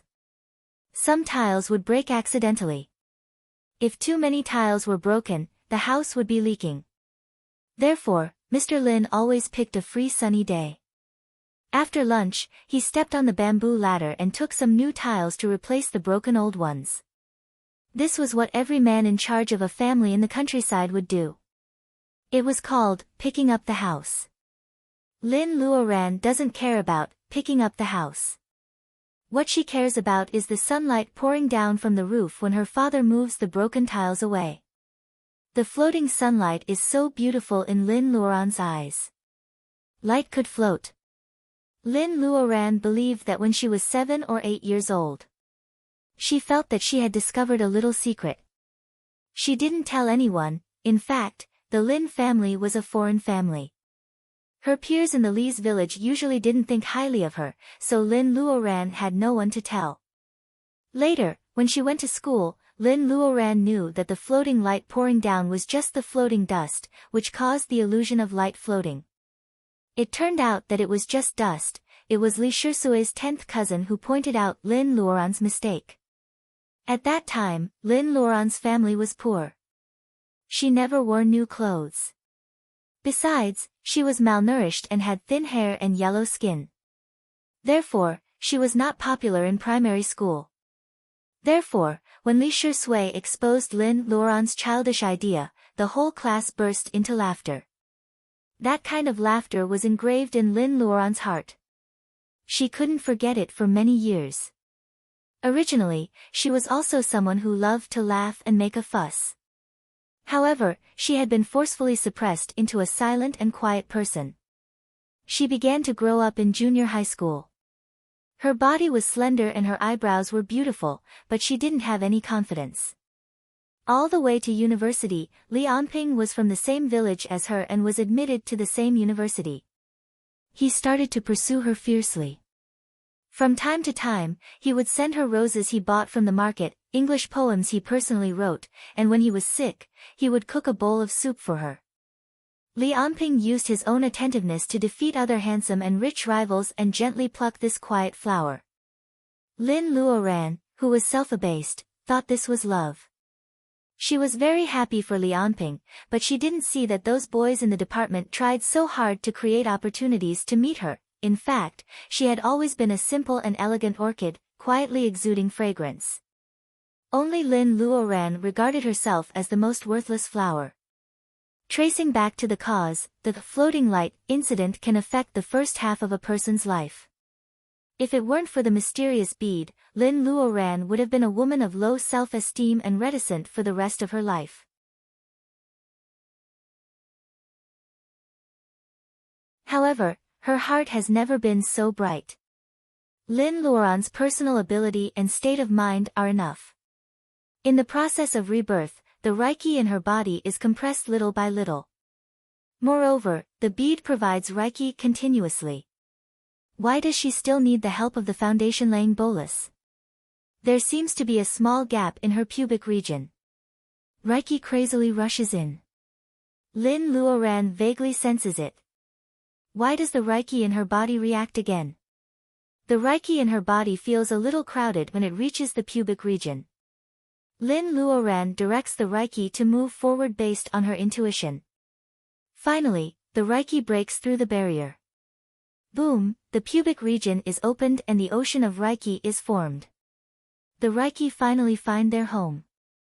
Like a nebula, the white non-attribute Reiki occupies most of the space. The blue water Reiki and the red fire Reiki occupy the smaller nebulas. The three Reiki are rotating in Lin Luoran's pubic region at the same speed. Every time the pubic region rotates, some weak Reiki will be converted into higher-level Wakan. At this moment, it is the end of the second year since Lin Luoran lies at the bottom of the blood pool. What happened in the second year?